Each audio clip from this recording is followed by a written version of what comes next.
Alagaan lang ang bulag na anak ng Donya? Bagay sa'yo yan. Tagalinis ka lang naman. Kantsaw ng mga katrabaho ni Divine habang pinagtatawanan siya sa pantry. Baka nga pag nakita ka ng anak ay lalo pang mabulag. Huminga ng malalim si Divine. Tiniis ang pagkapahiya. Dahil kailangan niya ng pera para maipaggamot ang ama. Sa gilid ng silid, tahimik lang na nanonood ang Donya. Kinabukasan, pinatawag si Divine. Ikaw ang pinili ko. Sa lahat ng naroon, ikaw lang ang may pusong totoo. Ani ng Donya habang iniabot ang kontrata. Kasama ang 3 milyong piso. Pero hindi inaasahan ni Divine ang mukha ng anak ng Donya nang makita. Sino itong malaanghel sa gwapong nasa harap niya?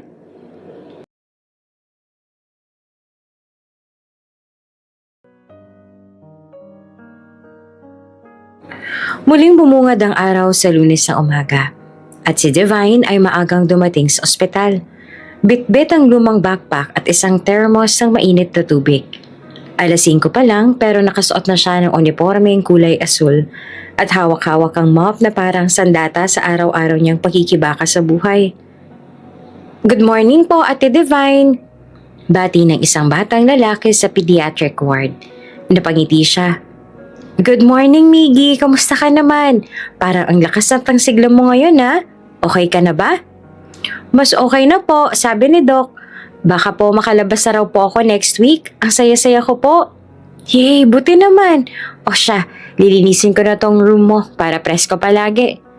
Lumapit siya sa kama ng bata at marahang kinumot ito. Bago nagsimulang maglampaso. Hindi lamang si Miggy ang natutuwa sa kanya sa ospital. Maging ang mga matataray na nurse at doktor, madalas ay napapangiti dahil sa likas na kabaitan at pagiging maasikaso ni Divine. Siya yung tipo ng tao na kahit sobrang pagod na, nakukuha pa rin ngumiti at makinig. Divine, pwede bang ikaw na lang maglinis sa room 508? Nag-request si Ma'am Cecilia, ayaw na raw nung isang janitress masyado raw masungit.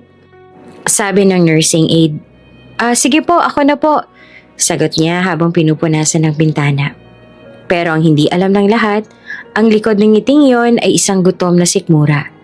Sa break time, habang ang ibang kasamahan ay may baong ulam at kanin, si Divine ay tahimik lamang sa pantry. Sinisimsim ang mainit na tubig mula sa thermos at nagtatagong kumakain ng tirang biskwit sa bulsa.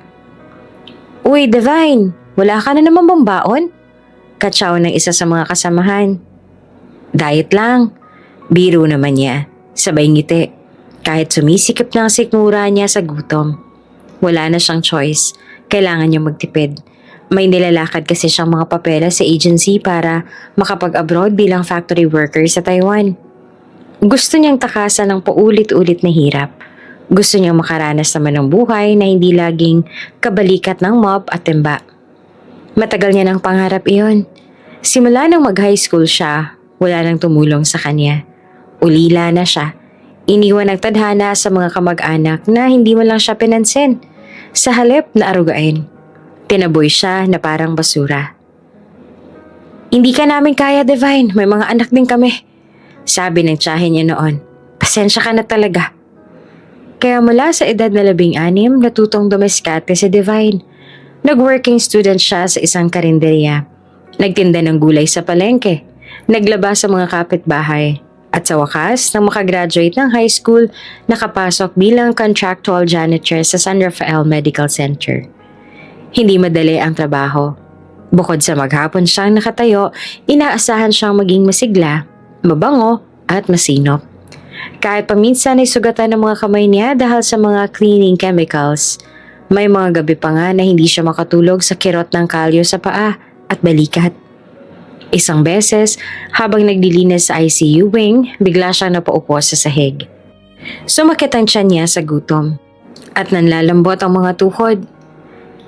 Divine, okay ka lang? Tanong ng security guard. Okay lang po, nahilo lang ako bigla, Manong. Sabi niya at pilit na tumayo habang kinukuble ang panginginig ng katawan. Pag uwi niya sa inuupahang barong-barong, wala ring naabutang mainit na pagkain. Isang lata ng sardinas at kaning lamig ang baon ng gabi. Pero kahit ganon, hindi siya kailanman nagreklamo. Sa halip, lagi siyang may dalang panalangin. Bago matulog, laging nakaluhod sa lumang banig, tanga ng rosaryo ng yumaong ina. Panginoon, konting tiis pa. Alam ko may magandang araw din para sa akin. Para sa mas magandang bukas. Bulong niya bago pumikit. Kinabukasan, dumaan siya sa 7th floor para maglinis ng private rooms. Habang pinupunasan ng sahig, may lumapit na matandang babae na naka-wheelchair. Maaliwalas ang mukha pero may taglay na otoridad ang presensya. Miss, anong pangalan mo? Tanong ng matanda sa kanya. Divine po, ma'am. Nag-usisa pa ang matandang babae. Matagal ka na bang nagtatrabaho dito? Halos 2 taon na po. Magalang na tugon naman ni Divine. Tahimik na tinapunan siya ng tingin ng matanda. Hindi ka ba napapagod? Napangiti si Divine. Siyempre po napapagod pero mas mahirap pong walang trabaho. Kahit pagod, nagpapasalamat pa rin po ako. Nakangiting tumango ang matanda. Magandang sagot. Napansin ko kasi ikaw ang laging pinipili ng mga pasyente. Mabait ka raw, masipag.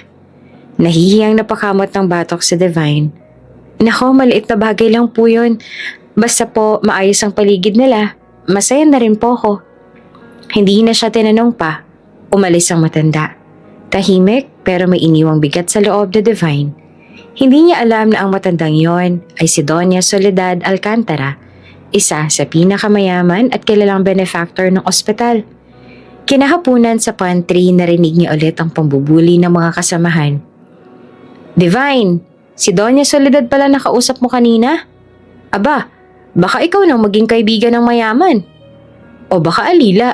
Ha, bagay sa'yo Divine. Sanay ka namang maglinis.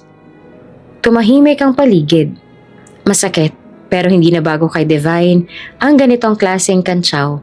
Umiling lang siya at tinuloy ang paghuhugas ng baso. Kahit may luha nang pumatak sa kamay niya. Wala siyang pakialam sa iniisip ng iba. Hindi siya nagtatrabaho para magustuhan sila. Nagtatrabaho siya para sa sarili. Para sa pangarap na buhay na hindi na kailangang iluhod sa pagkakataon. Sa kanyang locker may nakaipit na larawan. Larawan ng barko at pabrika. May nakasulat na Taiwan, Pag-asa, Pagbabago. Sa likod, may maliit na sulat mula sa dati niyang kasamahan na nakaalis na roon. Divine, kaya mo to. Huwag kang susuko. Ang sweldo dito, triple ng janitress. Pwede ka makapag-ipon. Makakabili ka ng bahay. Basta tapusin mo lang yung mga papel at medikal. Konti na lang. Konti na lang nga. Pero ang konting yon, pakiramdam niya ay parang 1,000,000 milya pa ang layo. Lalo na kapag walang laman ng tiyan. Kapag kailangan niyang mamili kung kakain ba o magpapa-photocopy ng requirements. Ngunit sa gitna ng lahat ng ito, isang bagay ang hindi nawawala kay Divine. At iyon ay ang paninindigan. Hindi niya kailanman niloko ang oras. Hindi siya naging tamad. At higit sa lahat, hindi siya nagpaka-bitter sa mundo. Dahil para sa kanya, kahit ilang beses siyang mabigo, hindi siya kailanman magiging talunan hanggang may panalangin pa siyang nasasambit bago matulog. Sa bawat pagpatak ng disinfectant na binubuhos niya sa sahig, tila ba kasabay nitong nililinis ang bigat sa kanyang puso. Hindi niya alam na sa simpleng araw na iyon, may isang mata palang tahimik na nakamasid sa kanya. Mata ng isang matandang babae na nag-isip kung paano ang isang taong ubod ng liit sa tingin ng iba ay nagagawa pa ring maging ubod ng liwanag sa mundong ito. At doon nagsimula ang kwento ni Divine. Isang simpleng dalaga na sa likod ng pagod at luha ay may pusong handang magmahal, mag-alaga at magtiwala sa himalang darating. Sa tuktok ng Alcantara Prime Tower sa Bonifacio Global City, isang matikas na lalaking nakatayo sa glass window ng kanyang opisina. Nakamasid ito sa mga ilaw ng lungsod.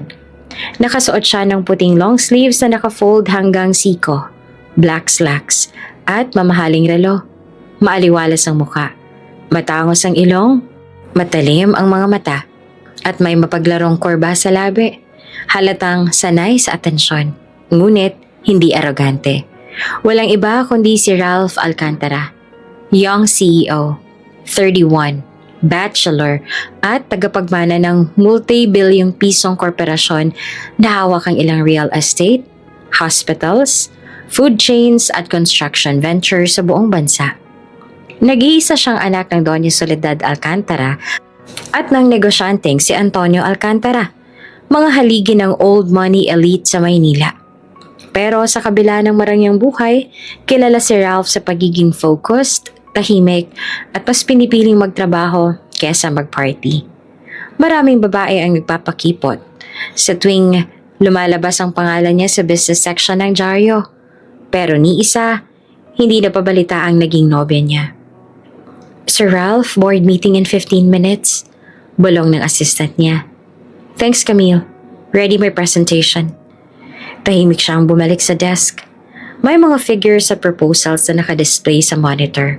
Kasalukuyan silang nasa final stages ng investment proposal para sa San Rafael Medical Center. Isang mid-sized hospital na gustong gawing pilot site para sa isang public-private hospital program. Hindi lang ito basta negosyo para sa kanila. May personal itong dahilan. Kinagabihan sa isang eleganteng dining room ng Alcantara residence sa Forbes Park, nagsalo-salo ang buong pamilya. Sa gitna ng mahaba at modernong mesa, puno ng mga gourmet dishes tulad ng roast beef, grilled salmon, mushroom risotto, at isang wine bottle na nasa kalagitnaan pa ng pag-inom. Tahimik at pribado ang hapunan, gaya ng nakagawian. Si Doña Soledad, nakasuot ng floral silk robe, ay masayang nakikinig sa usapan ng mag-ama. So, the offshore fund is doing well? Tanong ni Antonio habang sumasandok ng mashed potatoes. Yes, Dad. Pero I'm shifting some of the capital toward the hospital deal. Sagot ni Ralph habang sinusuri ang wine glass. Ah, the San Rafael Medical Center. Your mom's favorite hospital. Napangiti si Doña Soledad habang inabot ang baso ng anak. Aba, hindi lang favorite. Mahalaga sa akin ang ospital na yon. That place saved my life. Kalapit pa ng pangalan ng ating uniko iho. Rafael. Ralph. Tumango si Ralph. Actually, we're in the middle of closing the deal. Pinaplanong dagdagan ng wing ng ICU tapos ayusin ang pedia and OB departments. May HR component din, mga benefits for hospital staff. Napalingon si Doña Soledad. I hope mas mapabilis, sana nga, para naman mas maraming matulungan, lalo ng mga clerks, mga janitress, mga utility workers. Napakunot ang noon ni Ralph. Mom, bakit parang sobrang interested ka sa kanila lately? Bahagyang umiti ang Donya. There's this new janitress I saw. I don't even know her name pero nakita ko siya habang naglilinis sa 7th floor. Tahimik lang pero ang sipag. Malinis. May malasakit. Hindi nagmamadali kahit walang nakatingin. Nagkatinginan ng mag-ama. I don't know, Ralph, but it made me realize hindi lang naman nurses and doctors ang bumubuo ng ospital. These silent workers, they make healing possible too. They deserve dignity, fair wages, benefits. Sumandal si Antonio. Ngumiti at sinabing, Tomorrow is your first anniversary of remission, love. You are just sentimental. Tumawa si Doña Soledad. You know what? Maybe I am. Maybe. Pero wala naman sigurong masama, hindi ba? Tahimik si Ralph, pero lihim na napahanga sa mga sinabi ng ina. Sa likod ng aristokratikong anyo ni Doña Soledad, palagi siyang may pusong makatao. Hindi lang siya basta mayaman. May pakialam siya sa mga taong madalas hindi napapansin. Let's make sure we include that in the HR restructuring plan. Clerks, aides, janitorial. Noted? Sagot ni Ralph habang kumakain. Matapos ang ilang sandali ng tahimik na pagkain, muling nagbukas ng usapan si Antonio. Ralph, kailan mo naman balak mag-asawa? Halakakan ng Don at Donya. Naku, yan na naman kayo. Pero si Ralph, sanay na sa tanong na iyon. Ngumiti lang at umiling. Wala pa, Dad. Paano na kami ng mama mo? Tumatanda na kami. Baka mamaya pati mga apo namin sa future makalbo na bago mo pa kami bigyan ng manugang. Tinignan ni Ralph ang orasan sa kanyang relo at mahinahong tumayo. I have to take a call. Client from Singapore. Excuse me. Tahimik siyang lumabas sa dining room, hawak ang cellphone. Naiwan ng mag-asawa. Si Doña Soledad ay napabuntong hininga habang tinititigan ang pintong nilabasan ng anak. Nakakaawa rin si Ralph. Tahimik. Trabaho lang ng trabaho. Bulong niya. Kaya nga dapat hayaan na natin. Tugon pa ni Antonio. Kapag handa na siya, darating din yon. At saka hindi natin alam, baka nga mas kailangan niya lang ng hindi lang partner sa negosyo, kundi kasama sa buhay. Tahimik lamang si Soledad, pero sa loob-loob niya, may kutob siyang hindi basta babae lang kailangan ng anak niya. Ang kailangan nito ay isang taong makakapantay sa puso, hindi sa yaman. Isang babaeng may malasakit, may paninindigan at may likas na kabutihan. At sa isang ospital na matagal na nilang kinalimutan sa listahan ng mga negosyo, nakita niya ang isang sinag ng pag-asa. Isang janitress lang, pero may kakaibang presensya. Wala siyang planong idaan sa kapritsyo ang damdamin niya, pero sa darating na araw, mararamdaman niya ang pagkakataon minsan ay dumarating sa pinaka-ordinaryong anyo. At ang anak niyang si Ralph, na hindi kailanman tumigil sa pagiging matatag at responsable, ay marahil handa ng masaktan at pagmahal.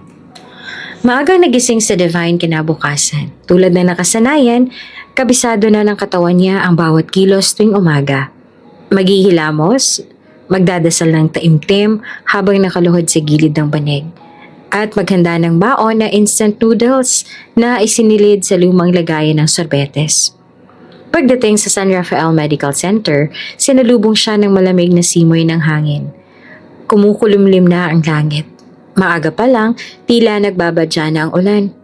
Nilapitan siya ng isang nursing aide. Divine, ikaw na raw muna sa 5th floor. Maraming pasyente ngayon sa charity ward. Kailangan ng dagdag tulong sa paglilinis. Ngumiti siya kahit pagod na. Walang problema, aakyat na ako. Bit-bit ang mop, tabo at timba, nagsimula na siyang magtrabaho. Sa ospital, kilala si Divine bilang ang mabait na janitress. Hindi lang dahil masipag siya, kundi dahil kahit kailan, hindi siya nagreklamo. Maraming pasyente ang nagkukwento na pinapatawa sila ni Divine habang nililinis ang sahig. O kaya naman ay tahimik siyang nag-aalay ng panalangin sa mga silid kung saan may kritikal na pasyente. Divine, andyan ka na naman! Bati ng matandang si Mang Rudy. Isang diabetic patient, 3 linggo na ang nakakonfine. Alam mo bang hinihintay kita? Ikaw lang marunong maglinis ng may kasamang dasal eh. Natatawang umiling si Divine. Nako, Mang Rudy, baka po mas mabisa yung gamot nyo kaysa sa dasal ko. Pareho na rin yon, anak. Sagot ng matanda. Huwag mong babaguhin ang ugali mo, ha? Buti na lang ay may kagaya mo rito. Pero sa likod ng kanyang ngiti, may bigat sa dibdib na Divine. Buong araw, bitbit niya sa bulsa ang lumang keypad phone. Hinihintay ang tawag mula sa agency na inaasahan niyang magdadala sa kanya sa Taiwan bilang factory worker. Isang kasamahan niya sa ospital na dating janitress din ang nagbigay ng contact. Divine, maganda raw ang kita sa Taiwan. Aircon ng pabrika, may dorm, may overtime pay pa. Kaya mo yan.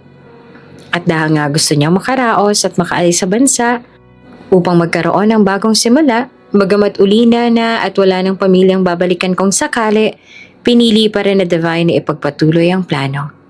Isang pangako na pinigay niya sa sarili. Makakaalis din ako. Gaganda rin ang buhay ko. Habang inaayos niya ang kama sa 6th floor, tumunog ang cellphone niya. Napakabog ang dibdib niya sa tuwa. Agency calling. Mabilis siyang tumakbo sa fire exit para sagutin iyon. Dala-dalang magkahalong kaba at pag-asa. Hello po, ma'am? Halos pasigaw niyang bate. Nilalabanan ng paghinga dahil sa pagmamadali. Hi Divine, good morning. Tumawag lang ako para i-update ka sa status ng papeles mo. Napalunok siya. Opo ma'am, may date na po ba ng alis? Actually Divine, I'm sorry to say.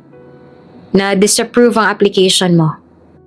Nagkaroon ng discrepancy sa birth certificate mo at may pending verification pa rin sa POEA. Parang biglang tumigil ang paligid. Naagna sa mga salita sa tenga. Hindi ka muna makakaalis this year pero siguro next batch na lang kapag maayos mo na ang dokumento. Parang sumabog ang buong mundo niya. Hindi siya agad nakasagot. Walang tinig, walang luha.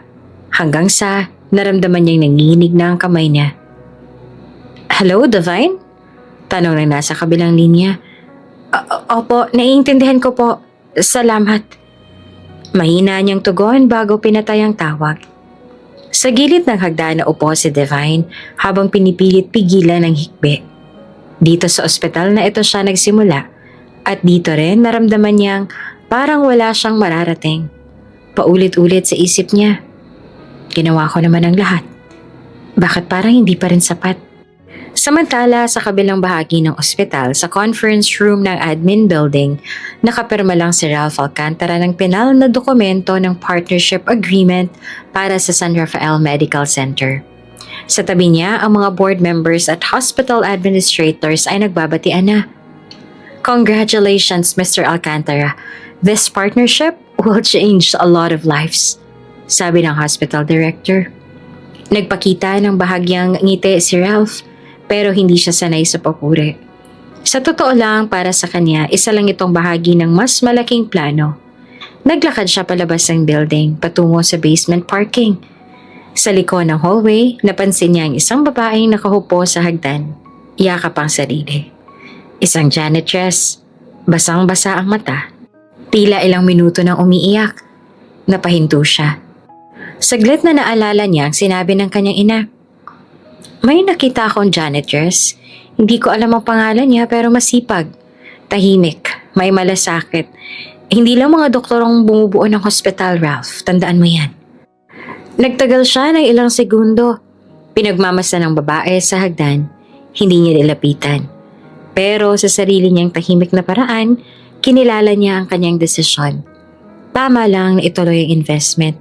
May mga taong umaasa dito, tulad niya. Paglabas niya sa gusali, sinalubong siya ng malakas na buhos ng ulan. Sir, sigurado po ba kayong tutuloy tayo sa biyahe papuntang Quezon? Tanong ng driver niya habang tinatakpan siya ng payong. I have to be there. Hindi pwedeng mamiss ang meeting. Let's go. Habang nasa loob ng sasakyan, tinawagan niya ang kanyang ina. Mom, I just closed the deal. Official na. Talaga anak? That's great news. You make me so proud, you know that? Sagot ni Doña Soledad, halatang masaya sa tinig. Mabuti na lang talaga at pinilit mong i-push ito. You were right. Marami talagang nangangailangan ng tulong sa ospital. Ralph, saglit na tumigil ang ina. I just wanna say thank you. And I miss you. Hindi mo ba kami bibisitahin ng mas madalas? Soon ma, promise. Ngunit sa gitna ng kanilang tawanan at maikling pag-uusap, biglang bumilis ang tunog ng windshield wipers. Lalong lumakas ang ulan. Kasunod noon ay isang malakas na kalabog. May kumalabog na tunog mula sa kaliwang bahagi ng sasakyan. Sumigaw ang driver. Sir, may kasalubong tayong truck! Tumilapo ng sasakyan. Kumalat ang sirena ng ulan. At sa kabilang linya, sa telepono ni Doña Soledad, wala na siyang naririnig kundi static at katahimikan. Ralph! Sigaw niya. Ralph, are you still there? Nanginginig ang kamay niya. Nangingilid ang luha sa mga mata. Sa loob ng operating room ng San Rafael Medical Center, tahimik ang lahat. Ang tanging maririnig lamang ay ang mga sunod-sunod na utos ng mga doktor. Ang tunog ng mga makinang tumutulong huminga sa pasyente at ang tunog ng ulan sa labas ng gusali. Si Ralph ay nakahandusay sa operating table. Wala pa ring malay. Malalim ang mga sugat. May internal bleeding at malubhang pinsala sa ulo. Ang kanyang driver ay nauna nang naoperahan at kasalukuyang nasa recovery room na. Ligtas. Pero si Ralph ang kinababahala ng lahat.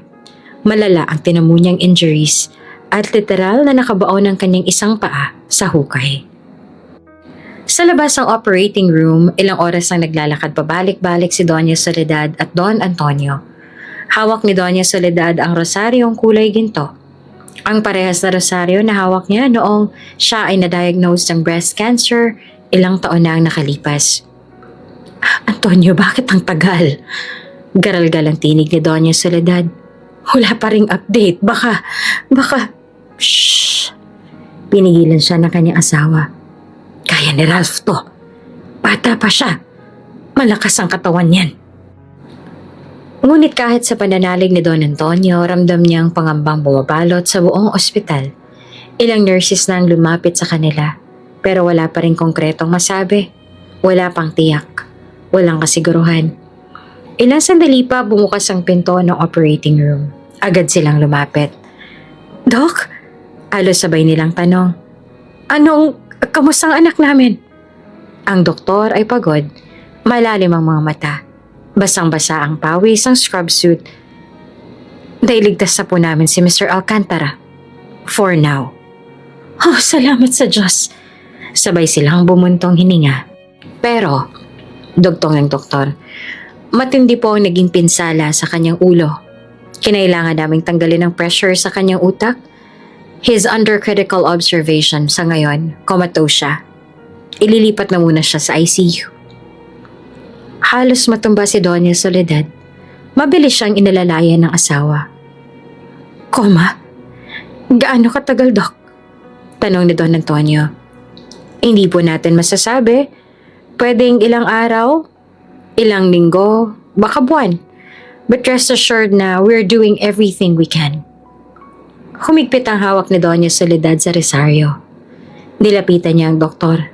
Mariin ang bawat salitang binitawan. Gawin niyo ang lahat ng makakaya ninyo. I survived cancer. He can't survive this. I will not lose my son.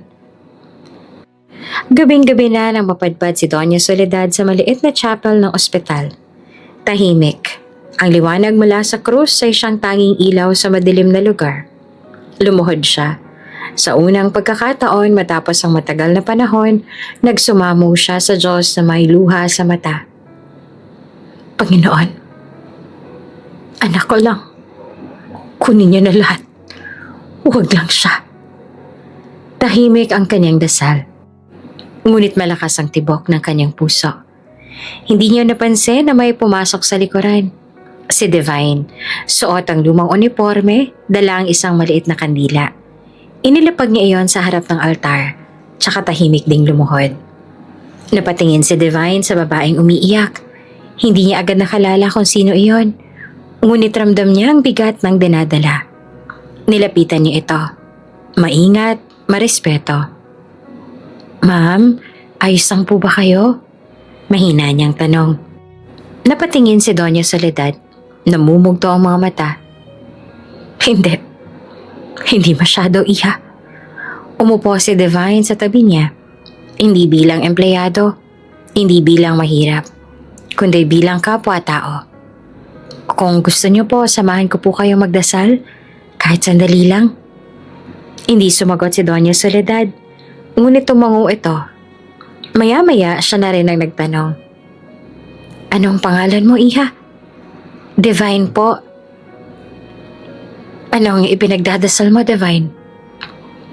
Napayuko si Divine.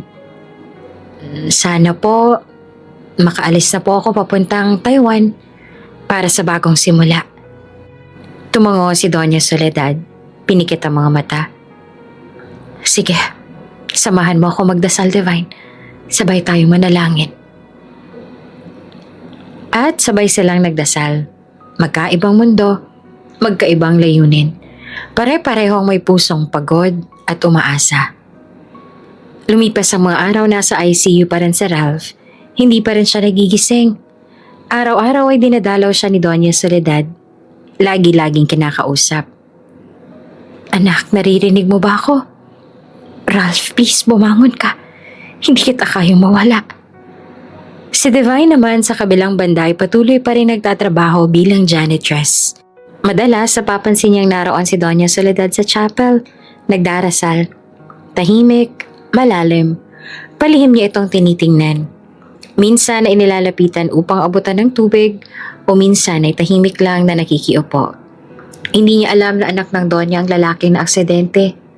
Hindi niya rin alam na halos sa kabilang pader lang ng linisin niyang hallway, naroon ang silid ng binatang comatose.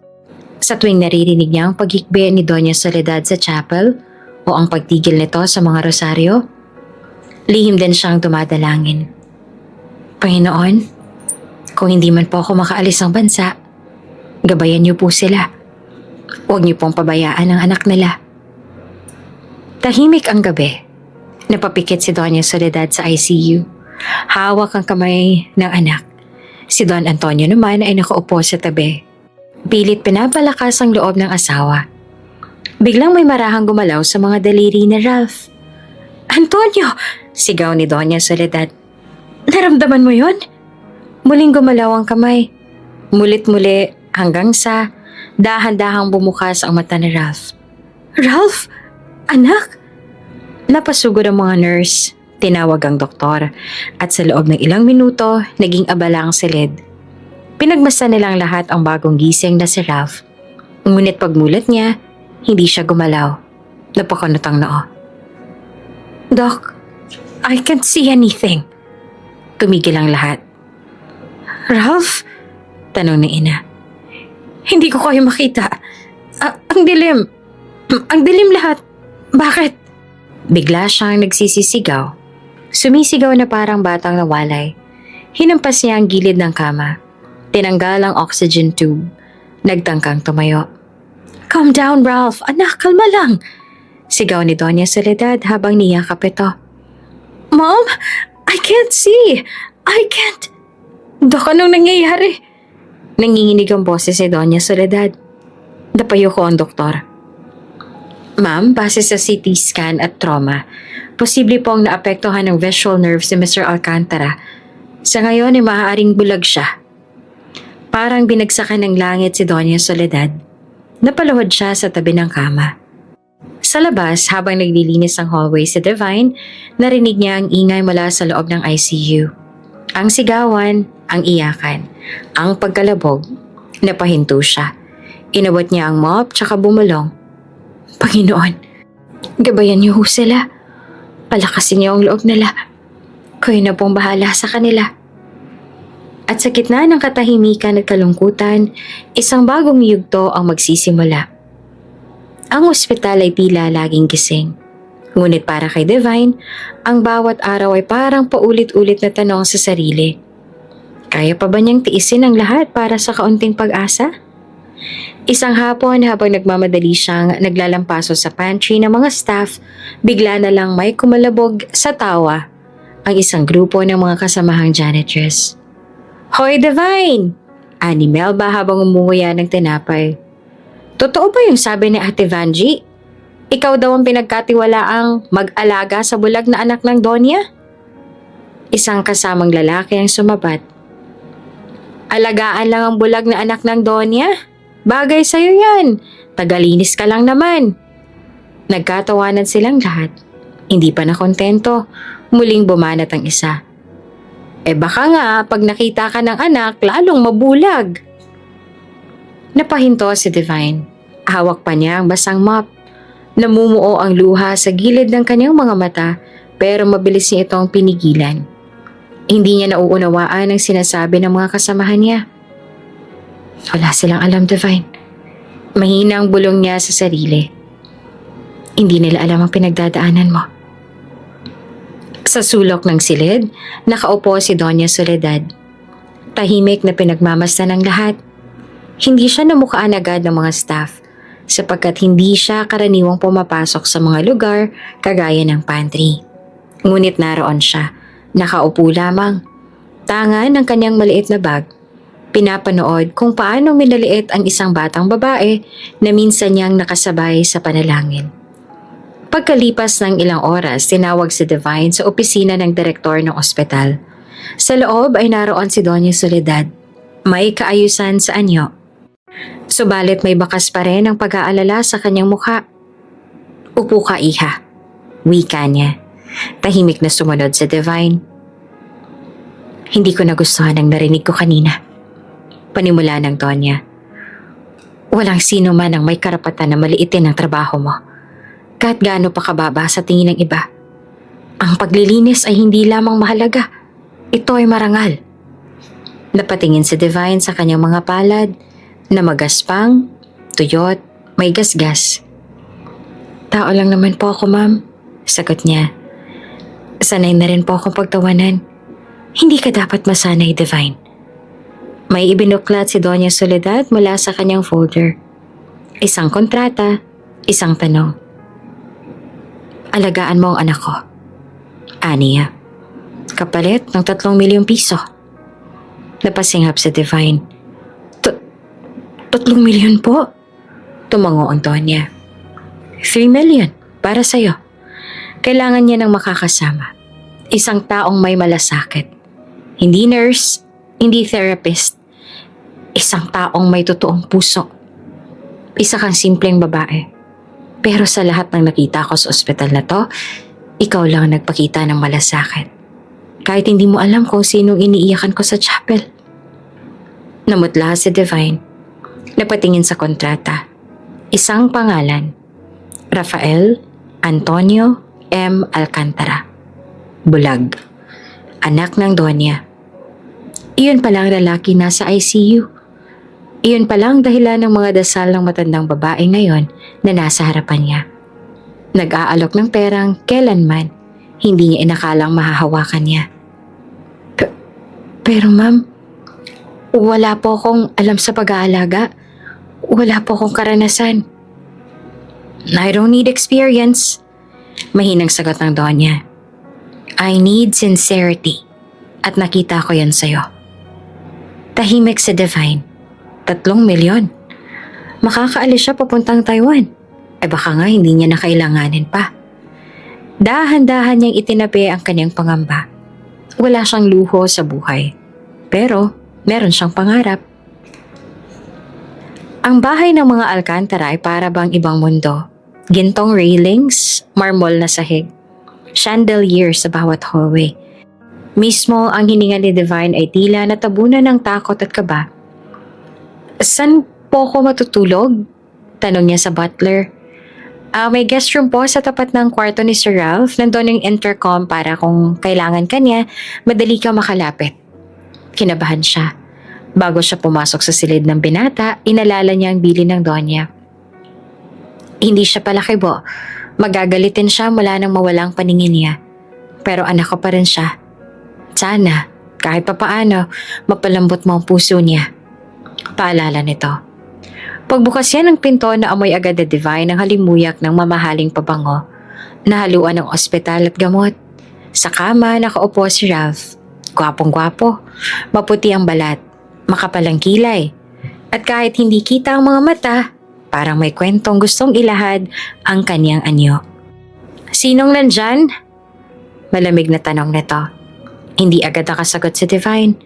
Parang natutulala sa karisma ng binata. Kahit hindi ito tumitingin. Ako po si Divine. Ako po magiging tagapag-alaga ninyo. Tagapag-alaga? Mariing sabi na Ralph. Bakit ako kailangang alagaan? I'm not a vegetable. Hindi naman po sa ganon. Mahinang sagot niya. Gusto lang po siguro ng pamilya niyo na may kasama kayo. May kakampi. Tahimik. Ilang saglit pa, tumawa si Ralph. Mapait, magaspang. Malas mo, ako ang aalagaan mo. Bulag, masungit, wasak. Pero hindi umalis si Divine. Tumango lang siya. Tsaka mahina pero matatag na sumagot. Hindi po ako naghahanap ng swerte. Basta kailangan lang ako, narito po ako. At doon sa silid na iyon, nagsimula ang isang tahimik, ngunit marahang paglapit ng 2 kaluluwang parehong sugatan. Isa sa kanila nawala ng paningin. Ang isa naman matagal na ang hindi nakikita ang mundo. Maagang gumising sa Divine kinabukasan. Hindi siya sanay sa malambot na kutsyon o sa katahimikan ng kwartong may aircon. Sanay siya sa simpleng higaan, ingay ng kalsada at amoy ng panghapong ulam sa karinderya. Ngayon, tanging tiktak ng mamahaling orasan at mabangong linen ang bumalot sa kanya. Nakahanda na ang kanyang uniforme. Hindi panlinis, kundi simpleng blouse at palda na ipinasadya ng Donya. Kahit tagapag-alaga ka, gusto ko pa rin may dangal ang itsura mo. Nito kahapon. Hawak ang tray ng almusal, dahan-dahan siyang pumapasok sa silid ni Ralph. Maaga pa, ngunit gising na ito. Nakaupo sa kama, nakatingin sa kawalan. Kape? Mahinang sambit na Divine. Akala ko ba alaga? Hindi waitress. Sarkastikong sagot ng binata. Hindi naman nagpahalata ng inis si Divine.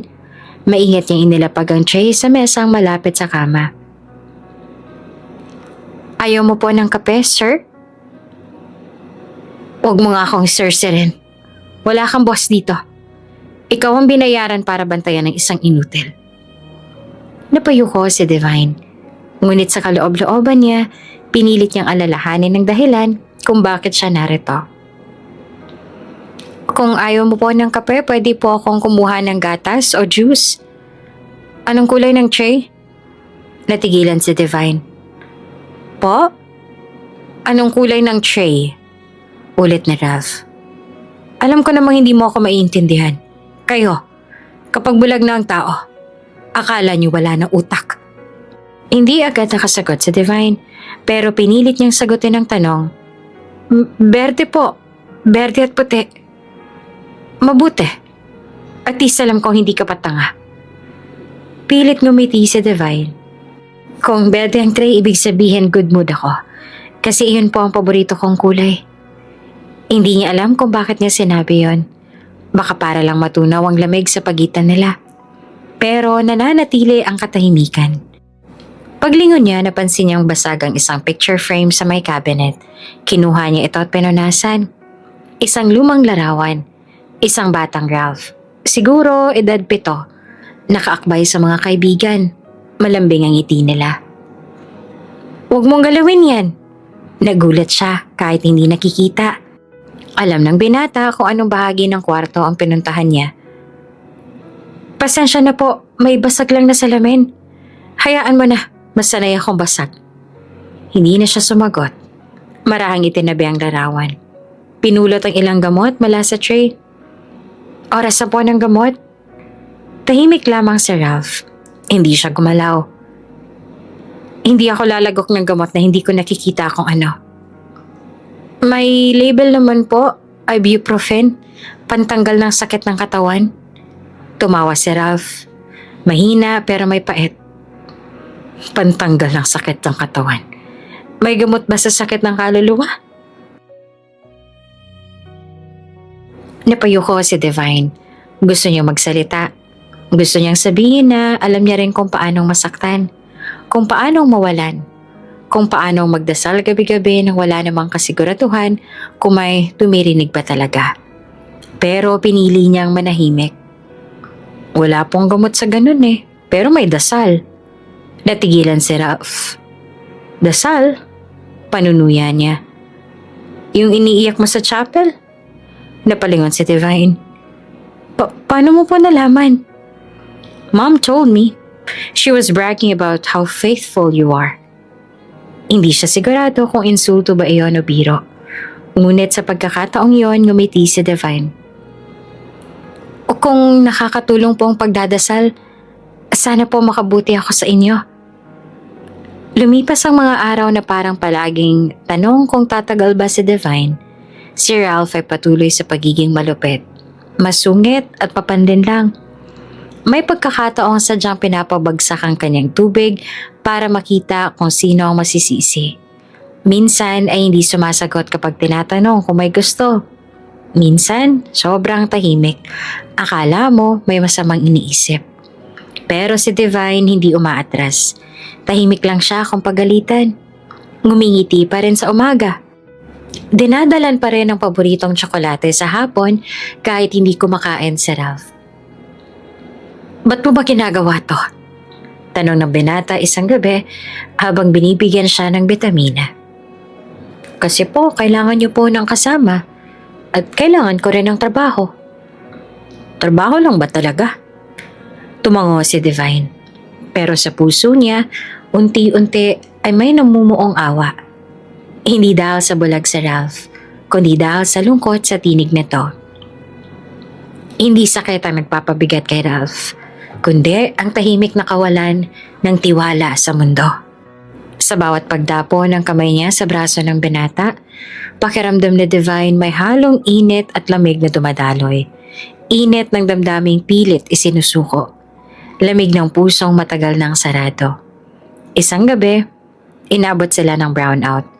Tumigil ang lahat ng makina sa bahay. Tanging emergency lights ang gumagana. Nagising si Ralph, kinakabahan. Bakit tahimik? Divine? Brownout po. Nandito po ako. Huwag mo akong iiwan. Mahina ang tinig at halos pabulong. Hindi inaasahan. Hindi ko po kayo iiwan. Sagot naman ni Divine. Lumapit siya sa kama. Naupo sa gilid. Hinawakan ang kamay ni Ralph. Bakit ka ba ganyan? Tanong ng binata. Halos pabulong. Ganun po saan? Ang bait mo. Hindi mo ako kilala. Pero nandito ka. Parang kahit bulag ako, ikaw lang yung hindi lumalayo. Hindi sumagot si Divine. Tanging kamay lang niya ang sumagot. Mahigpit na hawak. Mahigpit na pangakong hindi sasaktan. At sa loob ng katahimikan, sa loob ng dilim, doon unang naramdaman ni Divine na sa kabila ng lahat, ang puso ni Ralph ay hindi ganap na sarado. Baka unti-unti na rin itong natututong tumibok muli. Napapadalas yata ang hawakan ng kamay ng tagapag-alaga at ng bulag na anak. Yung yakap sa garden? Baka naman iba yun, ha? Alam mo na, kapag babae at lalaki sa isang bubong, may nararamdaman na yan. Nagkalat ang bulungan sa bawat sulok ng mansyon. Mula kusina, bodega, hanggang sa likod ng hardin kung saan madalas paglakad si Divine at Ralph tuwing hapon. Ang chismis ay parang usok na hindi mapigil. Ngunit sa gitna ng mga mata at bibig na mapanuri, nananatiling tahimik si Divine. Tahimik pero matatag. Hindi niya pinansin ang mga bulungan. Hindi niya sinagot ang mga parinig dahil alam niya sa puso niya, iba ang ugnayan nila ni Ralph. Malalim, masalimuot at hindi kayang unawain ng basta lang nanonood. Bakit mo ginagawa to, Divine? Tanong ni Ralph habang nilalakad nila ang gilid ng pond. Bitbit niya ang baston, ngunit hindi niya iyon gaanong ginagamit dahil palagi siyang inaakay na Divine. Anong to? Tanong ni Divine habang inilalayan ang hakbang ng binata. To, yung araw-araw mo akong sinasamahan. Bawat hakbang, bawat pagkain, bawat lakad, bawat paghinga. Para kang anino. Napahinto si Divine. Saglit siyang tumingin sa mga koi sa pond habang ang ilaw ng araw ay naglalaro sa mukha ni Ralph. Kasi gusto ko kayong mabuhay ulit. Hindi lang basta mabuhay, kundi mamuhay. Wala akong mata. Paano? Pero may puso po kayo. At isip at tapang. Tumahimik si Ralph. Sa unang pagkakataon, walang sagot ang bibig niya. Ngunit sa kanyang pagyakap ng hangin, alam niyang ang damdamin niya ay nagigising sa mga salitang hindi pa niya nabibigyang pangalan. Dumating ang araw na kinausap ni Ralph ang kanyang mga magulang. Gusto kong bumalik sa trabaho. Napatigil si Doña Soledad at Don Antonio. Magkaagaw sila ng tingin. Anak, hindi mo kailangang pilitin ang sarili mo. Mayaman ka, may katiwala kang may kaya at hindi po ako bulag sa loob. Bulag lang ang mata ko. Hindi ako inutil. Matagal bago sumagot ang Donya. Kahit mahirap kung yan ang gusto mo, susuportahan ka namin. Pero kailangan mo ng gabay. Hindi madali ang mundo ng isang kagaya mo. May Divine naman ako. Simula noon naging mas aktibo si Ralph. Binigyan siya ng home office. May audio software para sa mga reports, voice to text para sa email at syempre, palaging si Divine ang katabi. Siya ang mata ni Ralph. Ngunit higit pa roon, siya ang kaniyang sandalan. Bawat presentasyon, sinasamahan siya ni Divine. Bawat biyahe, kasama siya. Minsan sa Baguio, minsan sa Cebu. Minsan kahit sa Maynila lang. Palaging may kamay na humahawak sa kanya habang tinatahak nila ang dilim. At sa bawat paglalakbay na iyon, mas lumalalim ang hindi nila masabing koneksyon. Isang gabing malamig sa isang rooftop ng hotel sa Tagaytay kung saan sila pansamantalang naka-check-in para sa isang business convention. Habang iniinom ni Ralph ang mainit na tsokolate, tinanong niya si Divine. Kung hindi mo ako inaalagaan ngayon, nasan ka kaya? Siguro po nasa Taiwan na, nagtatrabaho sa factory.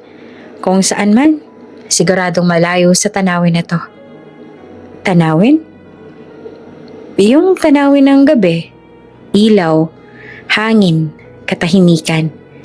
Yung mga bagay na hindi mo makikita pero mararamdaman mo. Tahimik si Ralph, huminga ng malalim. Ayoko nang isipin kung anong itsura mo. Bakit po?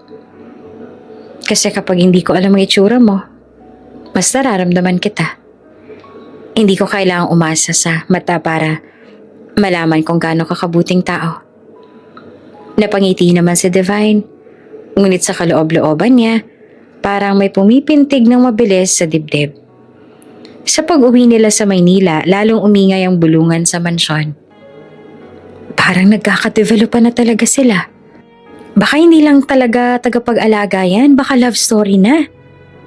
Ngunit sa tuwing tatanungin si Divine ng mga kasambahay, ngumiti lang siya. Wala pong ganon, kaibigan ko lang po siya. At si Ralph kapag tinutukso ng nurse or family friend. Ako, bulag ako. Anong mapapala niya sa akin? Ngunit kahit pag ganon ang sinasabi nila, sa tuwing tahimik ang gabi, madalas mahuli ni Doña Soledad ang anak niyang nakangiti habang nakikinig kay Divine na nagkukwento. Kwentuhan mo pa ako. Hiling ni Ralph minsan habang nakahiga sa kama. Ano pong gusto ninyo? Kahit ano man, basta galing sa'yo. At nagpatuloy nga si Divine sa pagkukwento. Tungkol naman sa kanyang mga pangarap, sa simpleng buhay, at habang nagsasalita siya, nararamdaman niya na may tinatahak silang daan. Hindi pa pag-ibig, pero hindi rin basta kaibigan. Isang daang puno ng pakiramdam, katahimikan at pangarap. Isang gabi habang pinupunasan ni Divine ang pawis ni Ralph matapos ang physical therapy na patingin ito sa kanya. Divine? Po? Bakit hindi mo ako tinatakbuhan? Bakit ka naman po kayo tatakbuhan? Dahil wala akong maibigay. Wala akong mata. Wala akong nakikita. Hindi ako normal. Ngumiti si Divine. Oops! May break muna. Gusto mo bang ma-shoutout dito sa channel ni Ate Jane? Mag-comment lang ng lesson you learned from the latest story uploaded. Dahil pipili kami ng isang best comment of the day para i-shoutout sa susunod na upload. Kaya huwag kalimutang mag-iwan ng lesson you learned after you watch this video. Maraming salamat! Shoutout nga pala kina Nola Cebuala from Tagbina, Surigao del Sur, Nanita Vergara from Iba, Zambales, at Miranda Artuz. Sa ating mga taga-subaybay, paki-comment naman po sa baba kung taga saan kayo para alam ko kung hanggang saan umaabot ang mga kwento ni Ate Jane at para ma-shoutout ko kayo sa mga susunod pa nating mga kwento. Maraming salamat sa pakikinig.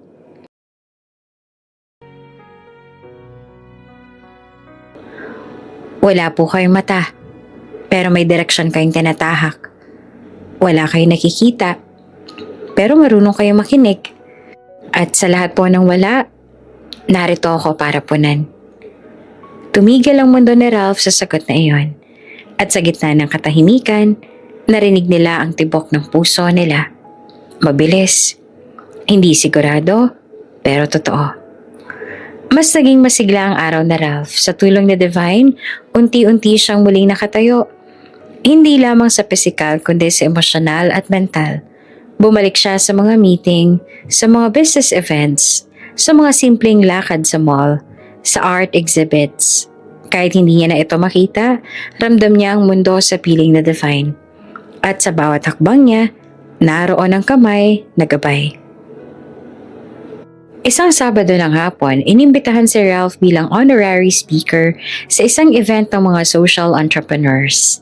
Sa kabila ng kanyang pagkabulag, iginagalang pa rin siya sa larangan ng business innovation. Tinanggap niya ang imbitasyon sa kondisyong kasama sa Divine. Habang sinusuot niya ang kanyang puting polo, tinulungan ni Divine sa pagkakaboto nito. "Ready ka na po ba?" tanong ng dalaga habang pinapantay ang kwelyo niya. "Di ko alam," sagot ni Ralph.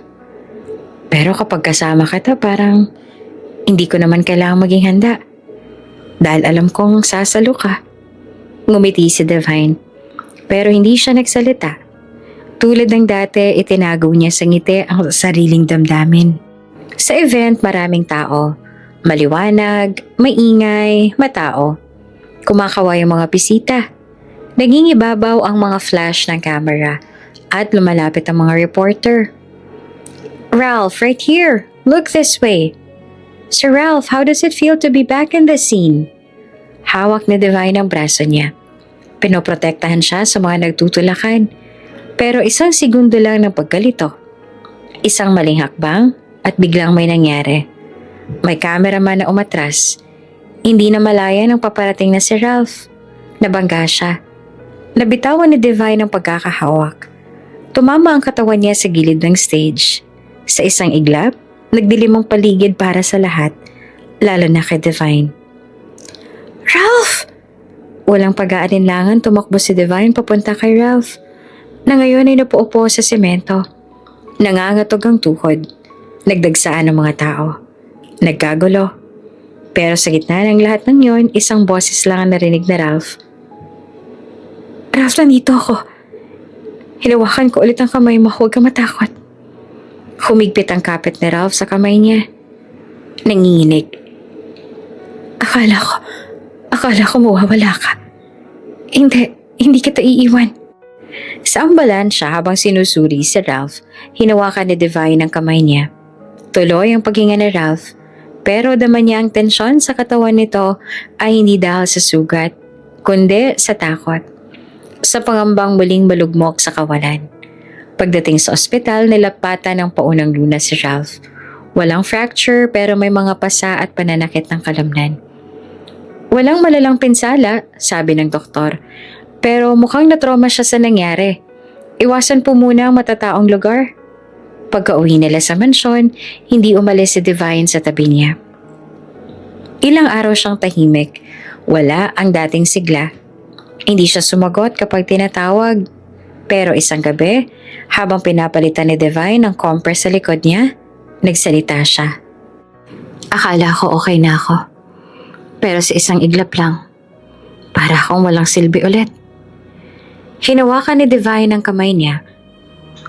"Hindi mo kailangang maging malakas araw-araw. Pero pinipilit kong maging okay. Kasi alam kong pinipilit mo rin maging okay para sa akin." Napatingin si Ralph sa direksyon ng boses niya. Malumanay. "Pwede bang kahit isang gabi lang? Magpahinga ako sa'yo?" Hindi na nagsalita si Divine. Umupo siya sa gilid ng kama. Hawak pa rin ang kamay ng binata. At doon habang ang buong mansyon ay natutulog, habang ang mga ilaw ay nakadim, habang ang oras ay tila huminto, ay tahimik na humiga si Ralph. Ang ulo ay nakasandal sa balikat na Divine. Kinabukasan, nakita ni Doña Soledad ang dalawa sa veranda. Si Ralph nakangiting muli at si Divine nakatingin sa langit. Parang nagpapasalamat. "Salamat kasi hindi mo ako iniwan." Bulong ni Ralph.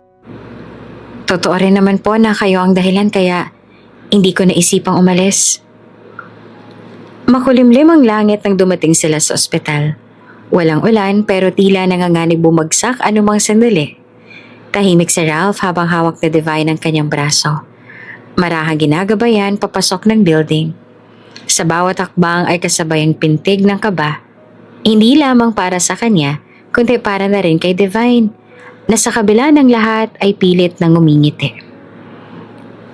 Mr. Alcantara, please proceed to the ophthalmology diagnostics.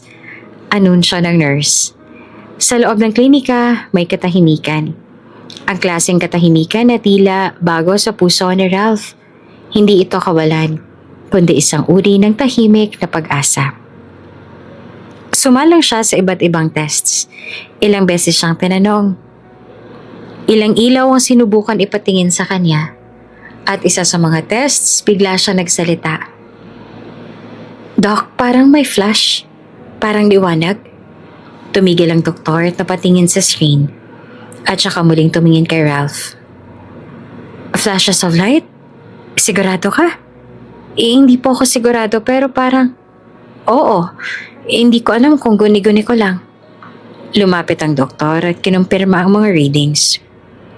Mr. Alcantara, this is actually a good sign. That means the nerve damage may not be total. There's still signal. It's weak, but it's there. Napahawak si Ralph sa upuan. What do you mean, Doc? We're saying may posibilidad na maibalik ang paningin mo. With the right procedure, kung mag-respond ang katawan mo, we might be able to restore your vision. Hindi agad nakapagsalita si Ralph, ngunit sa gilid ng kanyang katahimikan, isang munting boses ang pumasok. Ralph, did you hear that? Si Doña Soledad. May halong luha ang ngiti. Napalingon si Ralph sa direksyon ng tinig niya sabay tango. I heard. I might see again. Napaluha na rin si Doña Soledad. Si Don Antonio bahagyang napatigil sa paghinga.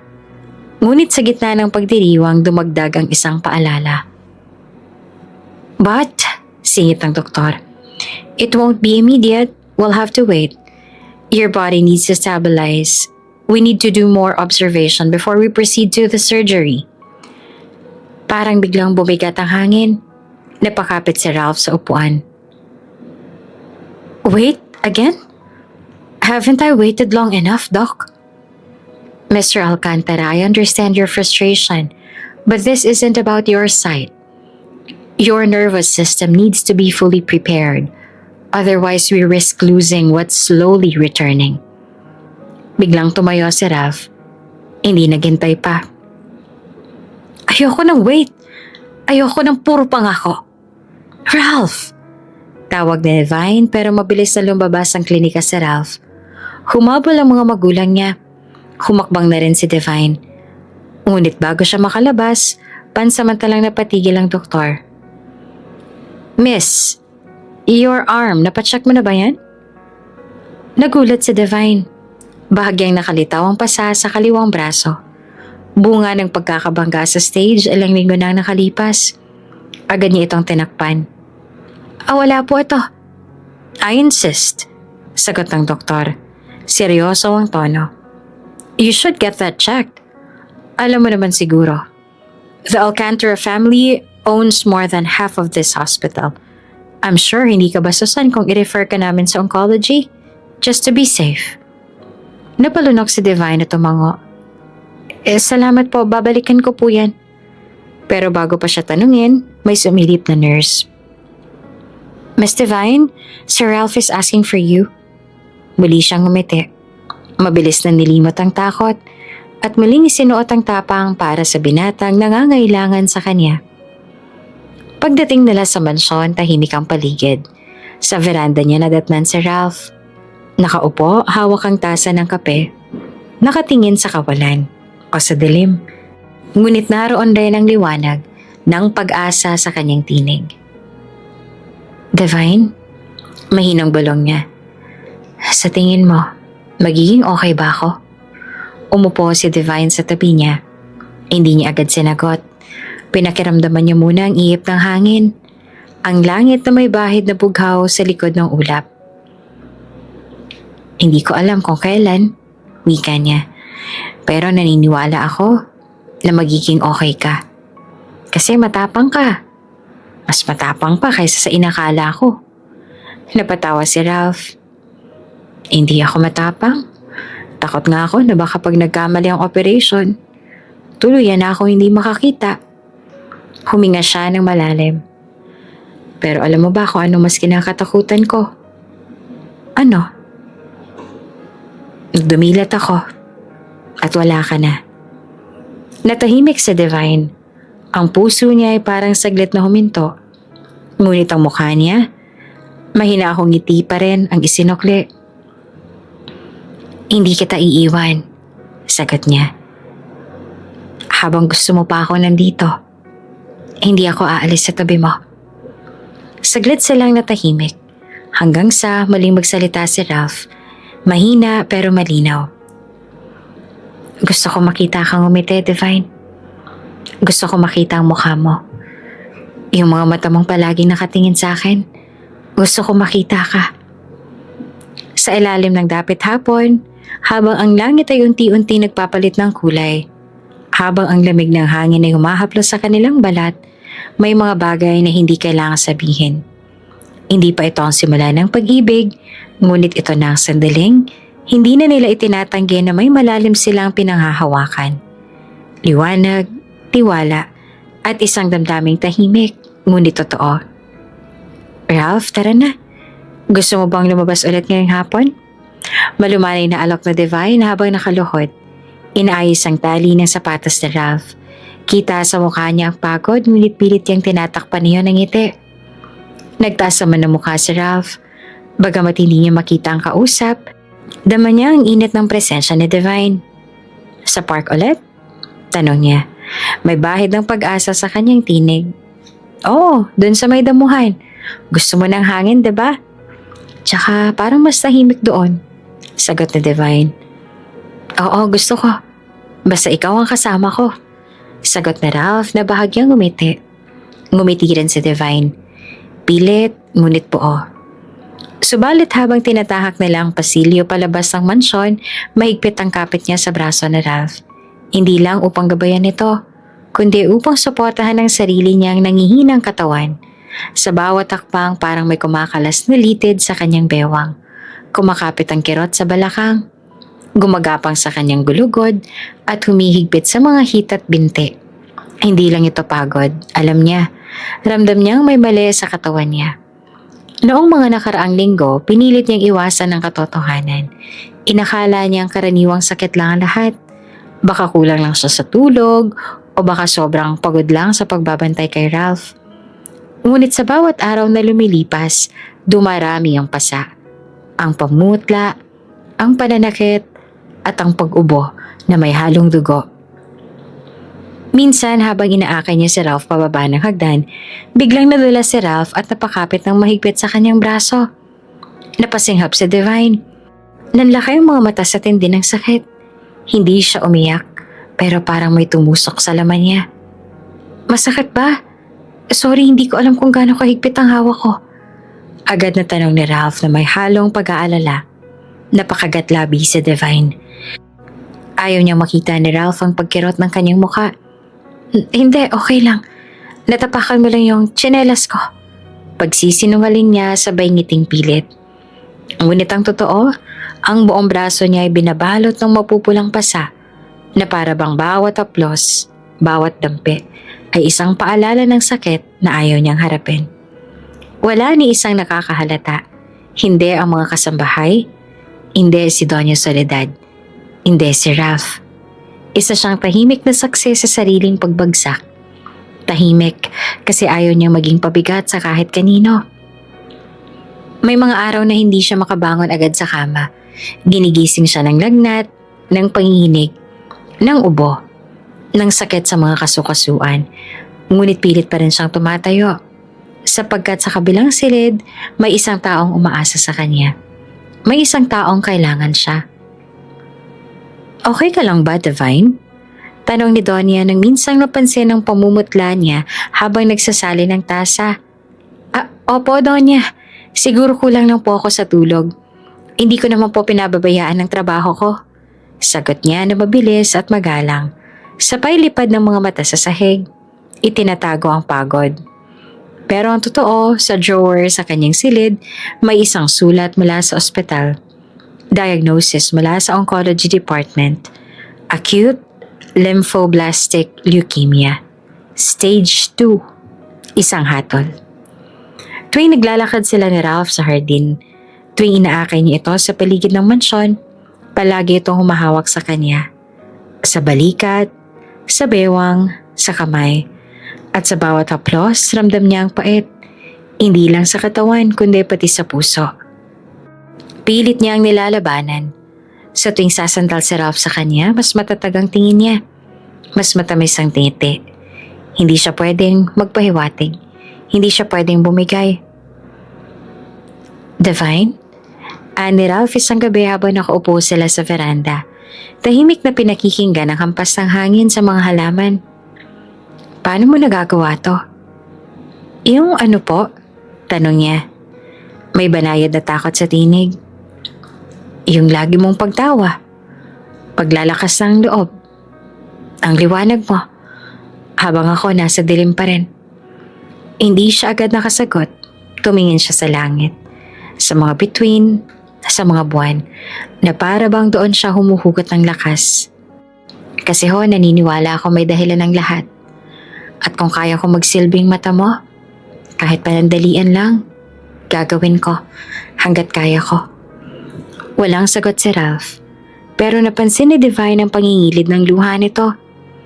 Ang paminsan-minsang pagpisil sa kanyang kamay. Hindi niya alam kung bakit naiiyak sa Ralph. Ngunit siya mismo gusto na rin sanang umiyak. Kung pwede lang. Kung hindi lang siya kailangang maging matatag. Makaraan ng ilang araw, kinausap siya ni Doña Soledad habang nasa sala sila. Divine, sa tingin ko malaking naitulong mo kay Ralph. Malapit na ang operasyon. Marahil ay panahon na para makapagpahinga ka na rin. Napalingon si Divine, pilit ang ngiti. Donya, kung hindi niyo po mamasamain, gusto ko pa pong manatili. Hindi pa patapos ang tungkulin ko. Ayoko pong iwan si Ralph. Naguguluhan ang Donya. Hindi ka ba napapagod? Napabuntong hininga si Divine. Nakakapagod po pero hindi ko kaya hindi siya gabayan. Hindi pa ngayon. Hindi habang hindi pa siya nakakakita. Sa di kalayuan mula sa anino ng pasilyo, narinig ni Ralph ang lahat. Hindi siya kumibo. Hindi siya gumalaw. Ngunit sa kanyang dibdib, may bigat na umalalay. Parang may unti-unting bumabalot na takot na kahit wala siyang nakikita, dama niyang may hindi sinasabi si Divine. Ayaw niya rin mawala si Divine. Gabi iyon habang nakahiga si Divine sa kanyang silid, inubo siya ng malalim. Isang ubo na hindi niya napigil at sa bawat pag-ubo ramdam niya ang dugo sa kanyang lalamunan. Tumulo iyon sa panyo, malapot, pula, mabigat. Hindi siya sumigaw, hindi siya humingi ng tulong.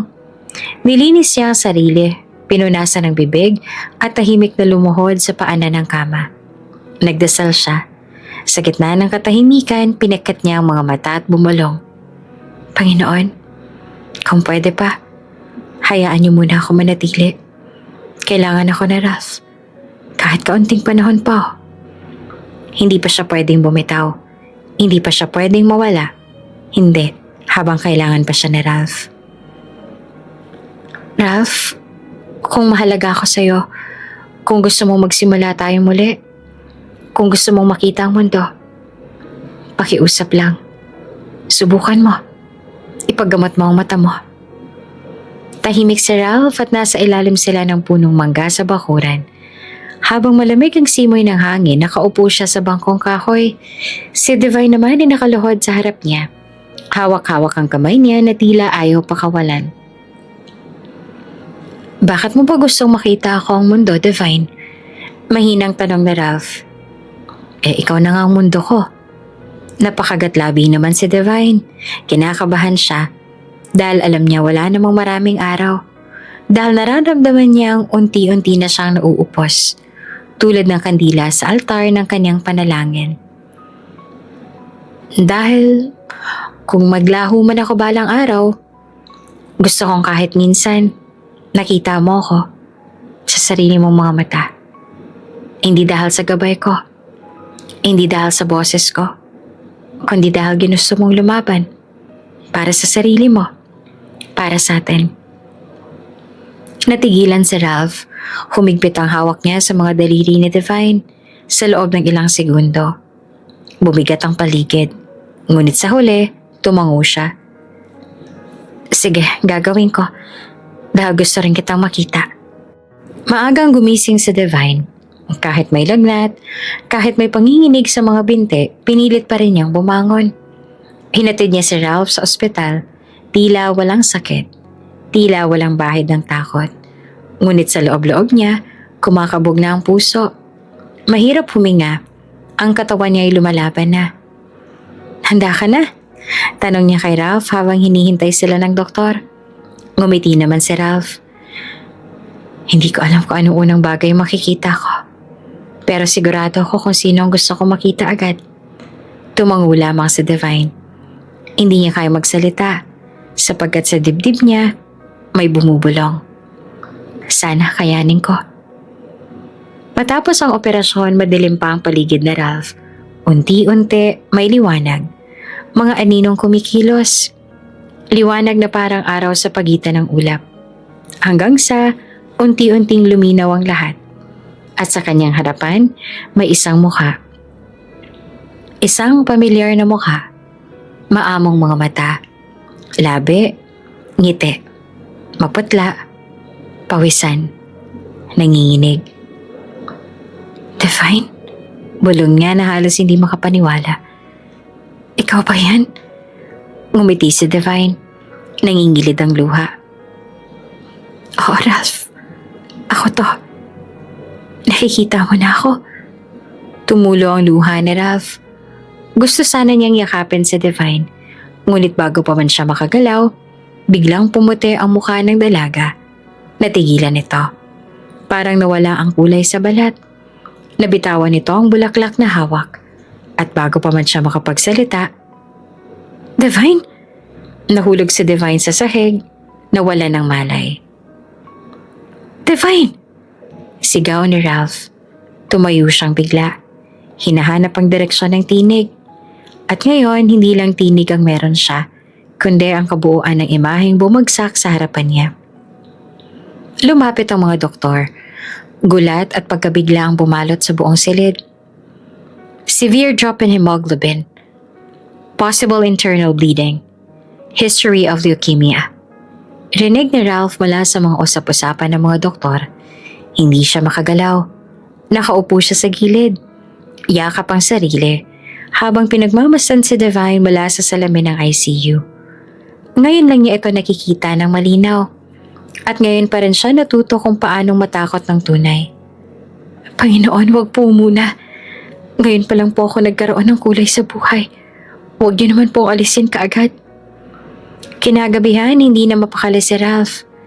Sa kabila ng kanyang bagong paningin, tila bulag pa rin siya sa hinaharap. Naglakad siya pabalik sa kwarto ni Divine. Dala ang bulaklak na hindi nito naibigay. Inabot niya ito sa mesa. Dahan-dahang hinawakan ng kamay ng natutulog na dalaga. Bakit hindi mo sinabi? Mahinang tanong niya. Bakit mo kinaya ng mag-isa? Tahimik si Divine. Payapa ang mukha, ngunit palaban pa rin ang aura. Buksan mo ang mga mata mo, Divine. Ako naman ang magliliwanag para sa iyo ngayon. Bulong niya at sa unang pagkakataon, si Ralph ang naging gabay. Ang unang gabi pagkatapos ng operasyon ni Ralph ay hindi naging magaan. Oo, bumalik na ang kanyang paningin, ngunit sa halip na sayang maramdaman, takot at pangamba ang pumalot sa puso niya. Si Divine ay nananatiling walang malay. Kinailangan siyang i-confine sa ICU. May mga tubo sa ilong, may karayom sa kamay, at puting ilaw sa silid na iyon ang nagbigay kay Ralph ng panibagong pagdanas ng dilim. Doon niya unang nakita ang katawan ni Divine. Hindi na gaya ng dati, maputla, payat. May mga pasana sa braso, sa lieg, sa binti. Akala niya dati ay sapilitan lang ang pagod. Akala niya sobra lang sa trabaho. Hindi niya inakalang may isinasakripisyo palang buhay para sa kanya. Acute lymphoblastic leukemia, stage 2 to 3 progression. Paliwanag ng doktor kay Ralph at kay Doña Soledad kinabukasan. Matagal na po ba siyang may sakit? Tanong ni Donya na halatang gulat na gulat. Base sa records at tests, opo. Pero hindi siya nagpa-chemotherapy. Tila pinili niyang huwag itong ipaalam kanino man. Napayuko si Ralph. Nanlalambot ang mga tuhod. Parang sinisigawan ng puso niya ng isang tinig na matagal niya nang dapat narinig. Bakit hindi mo siya pinansin? Bakit ngayon mo lang siya nakita ng buo? Sa tabi ng kama ni Divine, tahimik lamang si Ralph. Nakaupo, pinagmamasa ng bawat segundo ng pagkatulog na Divine. Huminga siya ng malalim. Tumingin sa kisame, tumulo ang luha. Ngayon na kaya na kitang makita. Bakit parang mas gusto ko pang pumikit ulit? Mahina niyang bulong. Ngayon ko lang nakita kung gaano ka nagsakripisyo. At ngayon pa rin kita maaaring mawala. Tumayo siya. Inayos ang kumot. Inilapit ang bulaklak na ibinigay niya kahapon. Ngayon ay medyo nalalantana. Nilinis niya ang mukha ni Divine gamit ang bimpo. Kumuha ng lotion at pinahira ng tuyong palad nito. Divine, ako naman ngayon. Hindi bumubuti ang kondisyon ni Divine. May araw na nagigising siya, may araw na wala. Madalas na uubos siya ng dugo. Lumiliit ang posibilidad na ma-reverse ang kondisyon. Walang nakakatiyak kung tatagal pa ba siya ng ilang linggo o ilang araw na lang. Si Ralph na dati inaalagaan, ngayon siya na ang nasa tabi ni Divine. Hindi siya halos lumalabas ng ospital. Si Doña Soledad na mismo ang nag-aayos ng pansamantalang kwarto roon. Tuwing umaga, siya ang nag-aabot ng gamot. Tuwing gabi, siya ang nagpapatulog. At sa gitna ng lahat, lagi niyang iniisip. Kaya ko to. Kaya ko rin siyang alagaan. Huwag lang siyang mawala. Isang gabi nagising si Divine. Maingay ang makina sa tabi. Mahina ang boses niya. Ngunit mulat ang kanyang mga mata. At unti-unting naglakad ang paningin niya sa silid. Hanggang sa makilala ang mukhang nasa tabi niya. Ralph? Bulong niya. Mabilis na lumapit si Ralph. Oh, Divine, gising ka na. Ngumiti si Divine ng mahina. Ang gwapo mo pala talaga. Sabay tawa na halos walang boses. Napangiti rin si Ralph. Pero maya-maya pa ay napaiyak. Bakit mo kasi hindi sinabi? Tanong niya habang hawak ang kamay ng dalaga. Bakit mo tiniis mag-isa? Akala ko hanggang doon lang ang panahon ko. Ayoko masaktan ka. Ayoko maging pabigat. Umiling si Ralph. Hindi mo ba alam?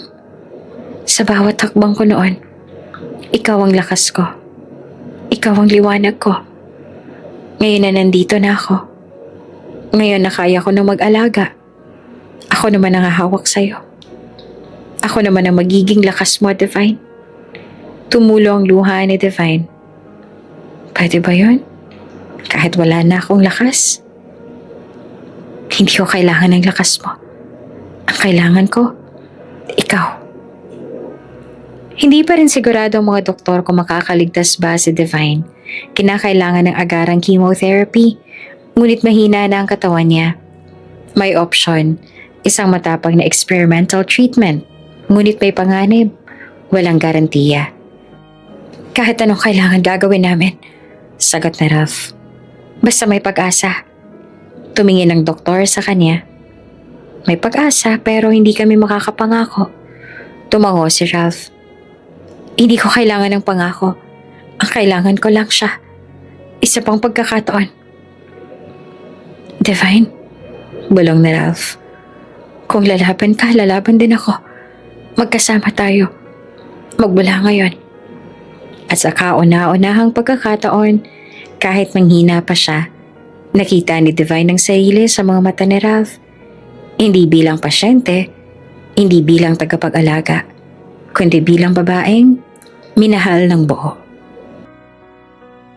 Ang tunog ng eroplano ay tila alon sa hangin. Hindi malakas, ngunit hindi rin tahimik. Sa loob ng private jet, nakahiga si Divine sa isang espesyal na kama, habang hawak ni Ralph ang kanyang kamay.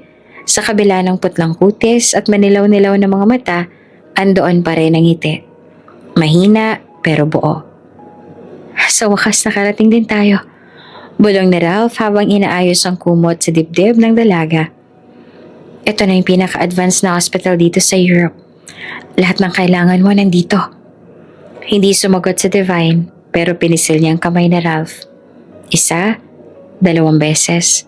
Para bang sinasabi niyang, salamat, lalaban ako. Nagsimula ng intensive treatment. Chemo, blood transfusions, paghahanda para sa stem cell transplant. Minsan hindi na makabangon si Divine sa sakit ng katawan. Nahihilo, naduduwal, nilalagnat. Ngunit hindi siya nag-iisa.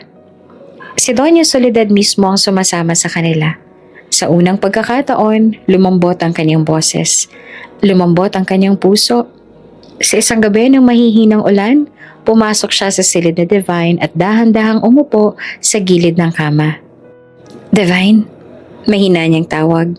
Napamulat si Divine. Donya. Hindi siya sinagot agad ng matanda. Sa halip, kinuha nito ang kamay ng dalaga. Pinisil ito at saka tumingin sa kanyang mga mata. Alam mo bang survivor din ako ng cancer? Tanong ng Donya. Malumanay ngunit matalim ang titik. Nanlaki ang mga mata ni Divine. Talaga po? Oo, mga ilang taon ang nakalilipas.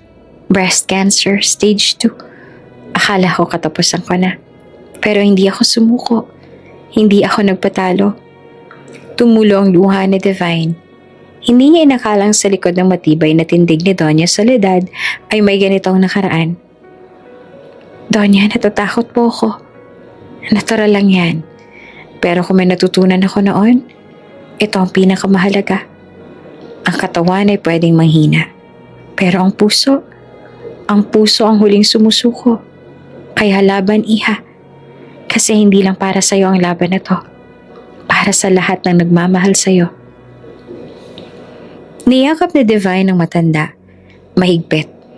Walang kahit anong bahid ng otoridad sa pagitan. Puro damdamin na lang. Puro puso. Tahimik ang silid. Nakabukas ang pintana. Pumasok ang malamig na simoy ng hangin mula sa Europa. Si Ralph nakaupo sa tabi ni Divine habang pinupunasan ng pawis sa noo nito. Ralph? Bulong ni Divine. Kung sakaling hindi ko kayanin. Shh! Huwag mong ituloy. Mabilis sa sagot ni Ralph na nanginginig ang boses. Makinig ka lang sandali. Pilit ng ngiti ni Divine. Hindi ito pagsuko. Gusto kong malaman mo na kahit kailan, hindi ako nagsisisi na ikaw ang pinili kong alagaan. Na ikaw ang nakita ko. Kahit nung hindi mo pa ako makita. Divine, gusto kong maalala mo ko. Hindi dahil sa sakit ko, kundi dahil sa pagmamahal ko sa'yo. Tumulo ang luha ni Ralph. Yumuko siya at hinagka ng kamay ni Divine. Hindi kita makakalimutan. Hindi kita bibitawan. At kung pwede ko lang ilipat ang sakit na yan sa akin, matagal ko nang ginawa. Ralph. Pero habang may hininga ka, habang may pulso, maniniwala ako na may pag-asa pa. May bukas pa. Dumampi ang luha ni Ralph sa palad ng Divine. Mahina pero tapat. Handa na ang team ng doktor para sa stem cell transplant. Si Doña Soledad ay tahimik na nagdarasal sa chapel ng ospital. Si Ralph naman ay nasa hallway. Nilalabanan ng kaba. Muling dumaan sa isip niya ang unang pagkakataong narinig niya ang boses ni Divine. Ang mga hakbang nila sa damuhan. Ang bawat hawak. Ang bawat ngiti. Bawat sakit na hindi niya naiintindihan noon. At ngayon, naiintindihan niya na. Mahal niya si Divine. Buo, walang pag-aalinlangan. Habang inaayos na si Divine, mahina siyang bumulong. Panginoon, isa po. Isang pagkakataon pa. Sa loob ng mga sumunod na linggo, tahimik ang ospital na puno ng mga makinaryang nagmamasid sa bawat paghinga, bawat tibok ng puso ni Divine. Sa bawat araw na lumilipas, dala ni Ralph ang pait ng pag-aalala sa dibdib. Sabay ng lihim na dasal na sana'y magdala ng himala. Ngayon narito na sila. Si Divine nakahiga sa sterile na silid na may mga bintana na nagpapapasok ng malambing na sikat ng araw. At si Ralph, nakaupo sa tabi ng kanyang kama. Hawak ang kamay niya ng mahigpit. Sa labas, tahimik si Doña Soledad na tila ba nag-iipon ng lakas para sa mahahalagang salita. Divine? Ralph. Mahinang boses ng Pilipinong doktor habang hawak niya ang folder na may mga pagsusuri. May magandang balita ako, ngunit kailangan muna nating pag-usapan ang kabuuan ng kalagayan. Tumingin sa Divine kay Ralph. Ang kanyang mga mata ay puno ng pag-asa at takot. Dalawang damdaming magkahalo na tila naghahanap ng sagot sa dilim. Una, ang mga resulta ng iyong bone marrow biopsy ay nagpapakita ng magandang pagtanggap sa stem cell transplant. Walang sinyalis ng rejection. Ang katawan mo ay nagsisimula ng gumawa ng mga malulusog na blood cells. Paliwanag ng doktor habang unti-unting umaabot ang mga ngiti sa labi ni Ralph. Ang immune system mo ay dahan-dahang bumabalik sa lakas. Isang malaking hakbang iyon patungo sa pagaling. Pinikit na Divine ang mga mata, hinayaan ang mga luha na magtagumpay sa kanyang pagkukubli. Hindi niya inasahan ng ganitong magandang balita. Ang bawat araw ay puno ng pangamba, ngunit ngayon tila may liwanag na sumilip sa malalim na dilim. Ngunit biglang huminto ang doktor at nagsimulang magsalita ng mas seryoso. Ngunit hindi pa tayo tapos, Divine. Kailangan pa nating ipagpatuloy ang chemotherapy. Mahigpit pa rin ang iyong monitoring dahil mataas ang posibilidad ng mga komplikasyon. Laban pa rin tayo sa sakit na ito, ha? At kailangan maging matyaga lang. Sumandal naman si Divine sa unan. Unti-unting bumabalik ang bigat ng katotohanan. Nang lumingon siya kay Ralph, nakita niya ang mga mata nito ay puno ng determinasyon. Hindi kita iiwan, Divine. Dito tayo hanggang sa tuluyang gumaling ka. Hindi tayo susuko. Maigpit niyang hawak ang kamay niya na para bang pinapasa ang lahat ng lakas at pag-asa niya. Salamat, Ralph. Bulong na Divine. May bahid ang panghihinayang sa kanyang boses. Salamat, Doña Soledad. Lumapit si Doña Soledad at niyakap siya ng mahigpit. Parang isang ina na bumabalot ng proteksyon sa anak. Hindi ka nag-iisa, anak. Kasama mo kami. Lagi. Sa mga sumunod na araw nagpatuloy ang mga gamutan. Minsan may mga araw na mahina si Divine. Ang katawan niya ay parang hindi niya napag-aari. Ngunit tuwing tinitingnan niya si Ralph, lalo na kapag nakangiti ito sa kabila ng pagsubok, muling bumabalik ang tapang niya. Isang gabi habang si Divine ay nagpapahinga sa kanyang kama, lumapit si Ralph at umupo sa tabi niya. Divine, mahinang sabi niya habang hinahawakan ng malamig na kamay ni Divine. Alam kong mahirap lahat ng to. Pero gusto kong malaman mo na sa bawat sandali, nandito lang ako para sa'yo. Napaluha si Divine, ngunit hindi siya nagawang magsalita. Sa halip, niyakap niyang mahigpit si Ralph na para bang iyon ang tanging sandigan niya sa gitna ng unos. Sa kabila ng pagod, sa kabila ng sakit, may pag-asa. Hindi pa man tapos ang laban, ngunit sa bawat maliit na tagumpay, unti-unti nang sumisiklab ang bagong liwanag. Sapagkat sa bawat pagtampi ng kamay ni Ralph sa kanya, sa bawat pagngiti ng Doña Soledad na parang apoy ng pagmamahal, unti-unting nabubuo ang pangakong may bukang liwayway pa sa dulo ng madilim na gabi. Matapos ang mahapde at mapanghamong mga araw ng operasyon, chemotherapy at mga stem cell treatment, nagsimula ng matagal na proseso ng paggaling ni Divine. Hindi ito isang madaling laban, parang isang mabigat na bundok na kailangang akyatin. Puno ng sakit, takot at pangamba. Ngunit sa kabila ng lahat, may liwanag na unti-unting sumisiklab sa kanyang pag-asa. Sa mga unang linggo, madalas siyang makaramdam ng pagkahilo. Labis na pagod at hirap sa paghinga. Ang bawat pagising ay isang paalala ng bigat ng sakit na dala-dala niya sa katawan. Minsan mahina siyang bumabangon mula sa kama. Kailangan pang damuyan ng mga kamay para makatayo. Madalas napapailing na lamang siya sa sarili. Nag-iisa sa mga laban na ito. Kahit may mga tao sa paligid, ngunit hindi kailanman siya nag-iisa. Si Ralph na noon ay hindi lamang isang pasyente kundi naging kanyang lakas at inspirasyon ay laging naroroon, tahimik ngunit patatag. Palagi niyang hawak ang kamay ni Divine. Niyayakap ang bawat takot at panghihina niya. Divine? Mahina ngunit matibay na boses na Ralph habang nakaupo siya sa tabi ng kama. Hindi mo kailangang magmadali. Kasama mo ako sa bawat hakbang. Hindi kita iiwan. Muling tumulo ang mga luha sa mata ni Divine. Hindi niya ito maipaliwanag. Ang pagmamahal na ito. Ang pag-alaga na tila ilaw sa madilim niyang daan. Isang gabi habang nakahiga siya sa madilim na silid ng ospital, hawak-hawak niya ang kamay ni Ralph na naglalambing sa kanya kahit siya'y mahina na. Sa kabila ng sakit, napangiti siya nang marinig ang malambing na huni ni Ralph. Hindi kita pababayaan, Divine. Hindi naman maiwasang madurog ang puso niya sa mga salitang yon. Sa mga sandaling yon, naisip niya kung gaano siya kaswerte na may isang tao na handang magsakripisyo, na nagsilbing tanglaw sa kanyang kadiliman. Ngunit hindi mawala-wala ang mga sandali ng pagkalito at kalungkutan.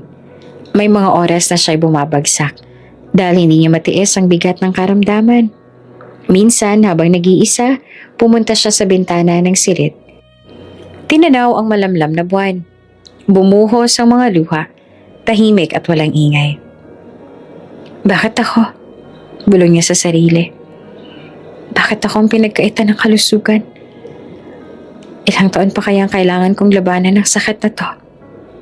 Minsan nahuli siyang umiiyak na Doña Soledad. Hindi niya iyan sinasadyang makita pero sa halip na pagtuliksa, niyakap siya ng matandang babae ng mahigpit. Alam kong mahirap ang dinaraanan mo, anak. Wika ni Doña nang may luha rin sa mga mata. Pero nandito kami para sa'yo. At naniniwala akong gagaling ka. Gaya ng pinaglaban ko ang sarili ko noon, ganon din ang laban mo ngayon.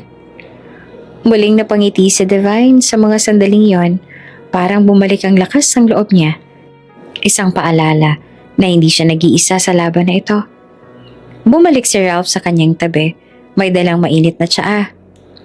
Tumingin ka, Divine. Ang araw ay laging sumusunod sa gabi, gaya ng pag-asa na laging sumusunod sa dilim. Napaluha naman si Divine sa mga salitang yon. Salamat, Ralph. Kung wala ka, hindi ko alam kung paano ko kakayanin ang lahat ng to. Habang lumilipas ang mga araw, nararamdaman ni Divine ang unti-unting paglakas ng kanyang katawan at puso. Minsan, nahihirapan pa rin siyang maglakad ng mag-isa, kaya't si Ralph ang laging sumasalo sa kanya. Nag-aalaga ng buong puso. Isang hapon habang magkasama sila sa veranda ng ospital, napansin ni Ralph ang isang kakaibang sigla sa mga mata ni Divine. Mukhang bumubuti ka na, sambit niya sabay hawak sa kamay ni Divine. Oo, kahit mabagal, gumagaling na ako, sagot ni Divine na may bahid ng pag-asa. Ngunit hindi mawala-wala ang takot. Sa bawat araw na lumilipas, iniisip nila kung makakayanan ba ng katawan ni Divine ang mga susunod pang hamon. Minsan nanginginig siya sa kaba bago sumailalim sa mga pagsusuri. At doon ay naroon si Ralph, nagbibigay ng tapang. Isang gabi habang sila'y nag-uusap sa veranda, bumuhos ang kanilang damdamin. Ralph, wika ni Divine. Hindi ka ba napapagod sa akin? Tumango si Ralph, pilit na pinagpipigil ang luha. Hindi kita pababayaan. Pangakong aalagaan kita hanggang sa huli. Nananatili silang magkahawak kamay, pinipigilan ng takot at inaharap ng magkasama ang bawat pagsubok. Sa huli, natutunan ni Divine na ang paggaling ay hindi lamang tungkol sa pisikal na lakas. Ito rin ay tungkol sa pagtanggap, pag-ibig at pag-asa. Ang kanyang katawan ay unti-unting tumitibay, ngunit higit sa lahat, ang kanyang puso ay lumalakas. Hindi siya nag-iisa. Hindi siya kailanman mag-iisa. At sa bawat araw na lumilipas, ang pag-asa ay unti-unting sumisiklab. Isang bagong simula sa gitna ng dilim. Ang araw ng kasal ni Ralph at Divine ay dumating na. Parang isang magandang pangarap na nagkatotoo pagkatapos ng matinding laban sa buhay.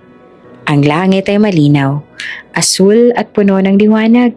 Tila sumasabay sa saya ng puso ng lahat ng naroroon. Ang mansyon ng pamilya Alcantara ay napuno ng mga bulaklak, ng puting rosas at kulay pink. mga palamuting eleganteng sumasalamin sa kasiyahan at pag-asa. Sa Divine, suot ang kanyang puting bestida na may napakagarbong borda ay kumikislap sa ganda, igit pa sa kanyang inaakala. Magaling na siya. Ang mga mata niya ay kumikislap. Hindi na dahil sa luha ng sakit, kundi dahil sa kagalakan at pag-asa. Sa tabi niya ay si Ralph, na suot din ang klasikong barong Tagalog. Tila isang prinsipe sa kanyang sariling kwento. Habang dahan-dahan naglalakad si Divine sa aisle, hawak ang kamay ng kanyang ama. Bawat hakbang ay puno ng alaala. Mga gabing siya'y nangihina. Mga sandaling si Ralph ang kanyang sandigan at mga oras ng panalangin na humiling ng isang himala. Lahat ng iyon naroon. Dala niya sa bawat tibok ng puso. Sa kabilang dako, si Ralph ay nakatayo sa altar na may ngiting pilit tinatago ang kaba. Hindi niya maiwasang balik-balikan ang unang pagkakataon nilang nagkita. Ang mga sandaling nagulma sa kanilang pagkakaibigan at pagmamahal. Sa kanyang dibdib ay may bahid ng pangakong hindi niya bibitawan si Divine. Nang makita ni Divine si Ralph, lumalim ang kanyang mga luha. Hindi na ito luha ng takot o pangamba, kundi ng labis na pagmamahal. Nakita niya sa mga mata ni Ralph ang kanyang sariling pag-asa, ang kanilang pinagdaan ng hirap at ang pangakong hindi siya iiwan kailanman. Handa na ako makasama ka habang buhay, bulong ni Divine sa sarili habang papalapit siya. Handang-handa na ako, Ralph. Sa seremonya, may mga panalangin at mga salita ng pagpapala mula sa kanilang mga ninong at ninang. Si Doña Soledad na puno ng emosyon ay tumayo upang bigkasin ang kanyang mensahe. Mga anak ko, sa kabila ng lahat ng pagsubok, nakita ko kung paano ninyo pinili ang pagmamahal at pag-asa. Naway maging gabay kayo sa isa't isa sa bawat araw na darating. Habang pinapakinggan ni Divine ang mga salitang yon, hindi niya maiwasang balik-balikan ang mga araw ng sakit, luha at takot. Ngunit ngayon ang lahat ay nagbunga ng isang magandang simula. Dati akala ko mawawala ng liwanag sa buhay ko, bulong niya sa sarili. Pero ngayon, ramdam ko na may mas maliwanag pa. Pagkatapos sa mga panalangin, nagpalitan sila ng mga singsing, simbolo ng walang hanggang pangako. Nang ilagay ni Ralph ang singsing sa daliri ni Divine, ang puso ni Divine ay tumalon sa tuwa. Sa mga mata ni Ralph, nakikita niya ang isang pangako, ang pag-ibig na magpapagaling sa mga sugat ng nakaraan. Nakikita ka ta, Divine, ani Ralph nang malumanay. Hindi lamang sa mata, kundi sa puso at kaluluwa. Sa bawat araw, sasamahan kita, aalagaan, at mamahalin ng walang hanggan. At doon sa harap ng kanilang mga mahal sa buhay, sinabi nila ang kanilang I do. Isang pangako magsasama sila sa hirap at ginhawa, sa sakit at kaligayahan.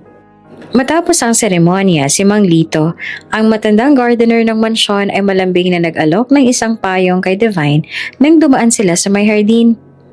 Para sa inyo po, binibini para hindi kayo mabasa. Alam kong mahalagang araw na to. Napangiti naman si Divine at inabot ang payong na tila sagot sa kanyang lihim na takot sa ulan. Sa kasiyahan, pagkatapos ng seremonya, ang mga bisita ay nagkatuwaan sa isang masiglang salo-salo. Ang mga bata ay nagtatawanan habang naglalaro sa damuhan. Ang musika ay nagdadala ng saya at ritmo sa hangin. Habang sumasayaw, napansin ni Ralph si Ate Maring, ang matagal ng kasambahay na parang pangalawang ina na kay Divine. Nilapitan niya ito at pinisilang kamay. Salamat po ate, sa lahat. Hindi namin ito makakamit kung wala kayo. Umiti si Ate Maring at nagbulong. Ikaw ang naging ilaw, Divine. Ngayon, siya naman ang magiging ilaw mo. Hindi naglaon, lumapit si Doña Soledad kay Divine. Yakap na yakap ang apo. Tanda mo anak, noong pinuntahan kita sa ospital, nangihinayang ako. Pero ngayon masaya ako na makita kang ganito katatag. Ikaw ang inspirasyon namin. Umiiyak si Divine habang niyayakap si Doña. ramdam ang pagmamahal at pasasalamat. Sa gitna ng pagtitipon, lumapit si Ralph kay Divine at mahigpit na niyakap. Salamat sa iyo, aniya. Salamat sa pagtsatsaga mo, sa lakas mo, sa pagmamahal mo. Hindi ko akalain na makakakita pa ako ng ganito. Ngumiti si Divine habang hawak ang kamay ni Ralph. At salamat din sa iyo sa pagiging aking liwanag sa dilim. Habang sumasapit ang gabi, nag-ulan ng mga paputok na sumisilaw sa madilim na kalangitan. Simbolo ng kanilang bagong simula. Ang bawat kulay ay parang isang pangakong hindi mawawala ang liwanag sa kanilang buhay. Ano man ang dumating. Sa isang tabi, si Kuya June, matalik na kaibigan ni Ralph, ay nag-toast. Para sa bagong buhay ni na Ralph at Divine, naway ang inyong pagmamahalan ay maging matatag tulad ng pinakamatibay na punong kahoy. Kahit sa gitna ng unos, hindi kailanman babagsak. Ang mga bisita ay nagpalakpakan. Ang saya ay sumabog sa hangin. Pagkatapos ng gabi sa tahimik na veranda, nag-usap sina Ralph at Divine. Inahaplos ang kamay ng bawat isa. Alam mo ba, ani Ralph, napagtanto ko na hindi ko lang basta gustong makasama ka. Gusto ko makita ang bawat ngiti mo, bawat luha mo, bawat kwento ng buhay mo. Tumingin si Divine sa kanya ng malapitan. At ako naman, gusto ko maging kasama ka sa lahat ng paglalakbay, sa liwanag at dilim. Hinawakan nila ang mga kamay habang ang hangin ay malamig ngunit puno ng pangako. Ang kanilang kwento ay hindi natapos sa sakit at luha, kundi sa pagmamahalan, pag-asa at isang bukas na puno ng pangarap. At habang hawak kamay silang nagsimula sa kanilang bagong buhay, alam nilang anumang pagsubok ay kanilang malalampasan basta't magkasama sila. Ilang buwan na mula na magpakasal sina Ralph at Divine at tila bagong mundo ang kanilang ginagalawan. Ang mundo ng pagiging mga magulang. Hindi ito eksaktong fairy tale tulad ng inaasahan nila noon. Masasabing roller coaster ride na puno ng saya. Pagbangon sa malalim na gabi at mga eksena na halos magpaiyak ka sa tawa at pagod. Maagang umaga sa mansyon ng mga Alcantara. Sa kusina, abala si Divine habang piniprito ang itlog. Habang si Ralph naman ay naghahanda ng gatas para sa kanilang sanggol, si Baby Leah, ang kanilang munting anghel na palaging may sariling oras at ayaw sundin ang anumang schedule. Ralph, ang init ng gatas mo, baka masulog si Baby Leah. Sigaw ni Divine mula sa kabilang kwarto. Uy, chill lang, hindi naman tayo nagluluto ng sinigang, itlog lang. Sagot naman ni Ralph habang sinisilip ang bote. Biglang umiyak si Baby Leah mula sa kanyang kwarto, kaya dali-dali nilang nilisan ang kusina. Pabilisan silang naglakad ni Divine at Ralph. Halos sabay silang magkahawak sa pinto ng nursery. Okay. Eto na si Papa Ralph na mag-aalaga. Anang lalaki at pilit pinipigil ang kaba. Sa pagdating sa kwarto, napansin ni Divine na nakadapa si Ralph sa sahig. Halos matumba dahil sa pagod. Papa, anong ginagawa mo doon? Tanong ni Divine habang hinahanap ang sanggol. Ha? Nako, akala ko si Baby Leah na. Yung bote ng gatas palang nilagay ko sa ulo ko. Sagot ni Ralph na medyo nahihiya. Napangiti si Divine at inabot ang sanggol. Eto ako na lang muna. Ilalagay ko si Baby Leah sa likod mo. Baka mamaya matumba ka talaga. Salamat, mahal. Hindi ko na alam kung paano nagagawa ng mga nanay ito araw-araw. Sambit ni Ralph na parang sobrang humahanga. Habang nagpapalit ng lampin si Divine, umiiyak si Baby Leah ng malakas. Bigla namang nawala ang iyak nang biglang may sumigaw mula sa sala. Anong ulo to? Ako lang bang nagigising dito? Tanong ni Tita Marivic na kasama nila bilang helper sa bahay, na may dalang malaking tasa ng kape. Baby Leah lang, tita. Hindi niya gusto ang diaper. Sagot ni Divine na parang nagtatrabaho sa isang battle zone. Aba, parang ikaw rin. Biro ni Tita Marivic. Napatawa silang tatlo. Pero hindi nagtagal ay muling sumigaw ang sanggol. Eto na yan. Simula na naman ang gising-gising. Bungad na Ralph habang nagmamadaling kumuha ng gatas. Pagkatapos ng isang oras ng pagsisikap, tulog na naman si Baby Lia. Pansamantala lang dahil may paunang babala na ulit siyang gigising. Ito na talaga ang totoong reality show, sabi ni Ralph habang hawak ang sanggol. Pinilit maging kalmado kahit pumupungay ang mga mata. Hindi ito The Bachelor kung saan perfect ang lahat. Tumingin si Divine at ngumiti. Oo nga, pero kahit ganon, hindi ko ipagpapalit ang lahat ng to. Sa sunod na mga linggo, naranasan nila ang halos lahat ng mga unang beses ng pagiging magulang. Ang unang pagtawa ni Baby Lia, ang unang ngiti, ang unang pagsama ng tiyan na nagdulot ng chaos sa buong bahay. Isang gabi habang pinapalitan ni Divine ng lampi, napansin niyang may kakaibang amoy sa kwarto. Ralph, parang may sumabog sa diaper ni Lia, sigaw ni Divine. Di naman, pwede bang parang nag-boom lang ang diaper? Sagot ni Ralph na medyo nagulat. Dali-dali silang nagsimula ng clean-up mission habang halos tumatawa sa kapwa nila kawalang gana at pagod. Eto na talaga ang pagiging magulang, sabi ni Ralph habang tinatakpan ng ilong. Hindi na ako makatingin sa diaper nang hindi natatawa, sabi pa ni Divine. Sa kabilang banda, hindi rin nawala ang mga tender moments.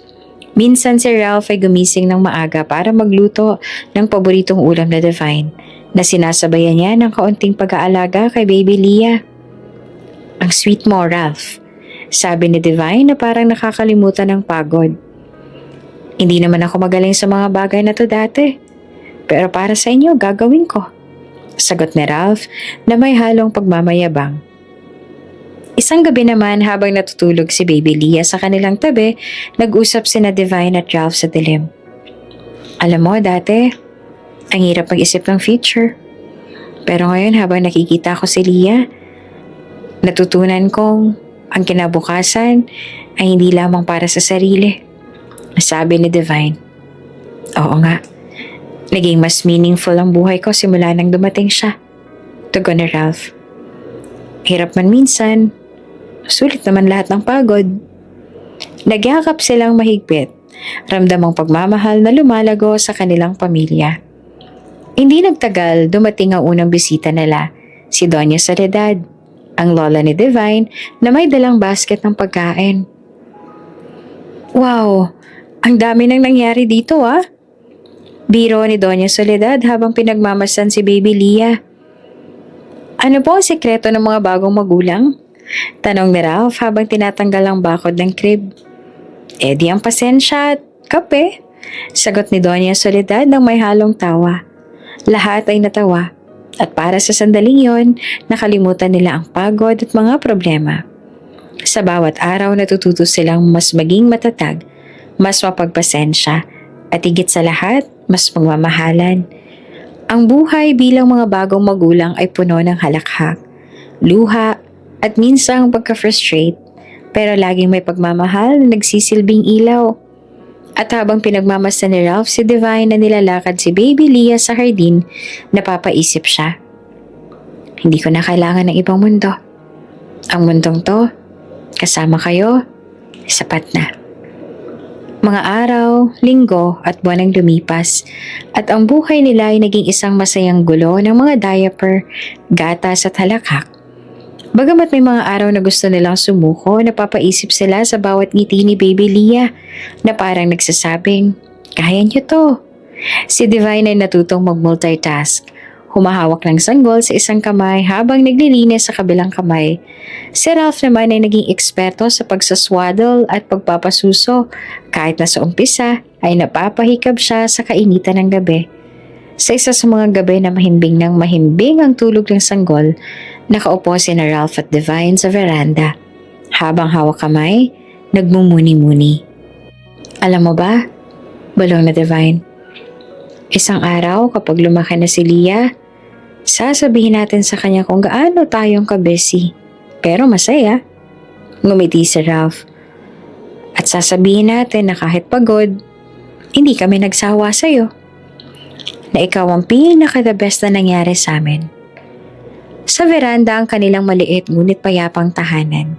Nakaupo sina Divine at Ralph, magkadikit ang mga balikat, habang tahimik na natutulog si Baby Leah sa kanyang bisig. Ang hapon ay gumuguhit ng gintong sinag sa langit. Binabalutan ng init at katahimikan ng paligid.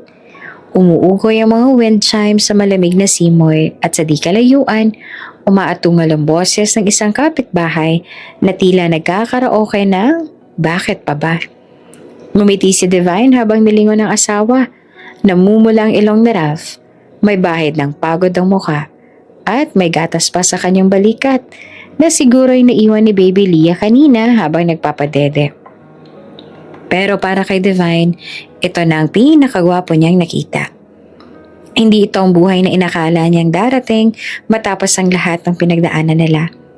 Hindi ito perpekto. May mga araw na walang tulog. May gabing pareho silang umiiyak dahil hindi na nila alam kung bakit umiiyak ang anak nila. May mga almusal na sunog, mga lampin na nalabahan pero hindi na plansya. At mga araw na ang tanging tanong lang nila sa isa't isa ay, kumain ka na ba? Pero sa gitna ng gulo at kaguluhan, may katahimikan, may aliwalas, may pagmamahal na hindi maipaliwanag sa salita. Napatingin si Divine sa langit habang marahang hinihimas ang likod ni Leah. Hindi ito ang fairy tale ending, pero ito ang totoo. At sapat na yon. Napaisip ka? Sambit na Ralph sabay pisil sa kamay ng asawa. Tanong ni Divine sabay ngiti. Kung nagbabadyang umiyak ka, huwag na muna ngayon. Wala pa ako energy magpahid ng luha mo. Kanina lang ako nagtimpla ng kape after 4 days. Pareho silang natawa. Bahagyang yumanig si Leah sa kanyang pagkakaidlip pero hindi nagising. Hindi ako iiyak, sagot naman ni Divine. Nagmumuni-muni lang. Grabe no? Dati ako yung umaakay sa'yo. Ngayon pareho na tayong umaakay sa isa't isa. At may maliit na batang umaakay sa routine natin araw-araw. Literal na hindi na natin routine ang dating routine. Dagdag pa ni Ralph. Sabay turo sa sahig na puno ng cereal, laruan at isang random na tsinelas na hindi nila alam kung sinong may-ari. Nagkatawanan na lang silang muli. Sa sandaling yon, walang mabigat, walang sakit, wala ang dating pangamba. Walang pangakong baka bukas wala na tayo. Ang meron na lang ngayon ay isang payak, mahangin, magulo, pero masaya ngayon. Sa isipan ni Divine, naramdaman niyang naisulat niya na ang pinakamagandang kwento ng kanyang buhay. Hindi dahil perfect ang ending, kundi dahil pinili nilang lumaban, magmahal at manindigan, sa kabila ng lahat. Hindi niya alam kung anong susunod, pero isang bagay ang tiyak. May mga halakak pa sa hinaharap. May mga pagod, may iyak, may chismis. Pero may pamilya, may pag-ibig, at may kape. Laging may kape. Tahimik siyang tumingin sa kanyang mag-ama. Si Ralph ngayon nakakakita na pero para kay Divine, mas malinaw ang turing nito sa kanya kesa sa kahit sinong lalaking kaniyang nakilala noon. Si Baby Leah ang kanilang maliit na milagro, patunay na may bagong simula pagkatapos ng bawat dulo.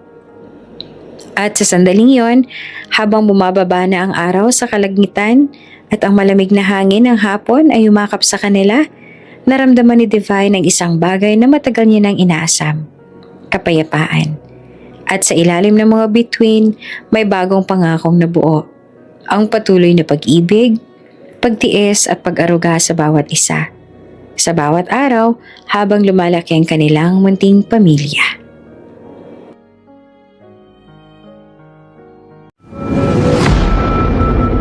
Bago ka pa lang sa channel na ito, Ate Jane TV, huwag kalimutang pindutin ang notification bell and subscribe button.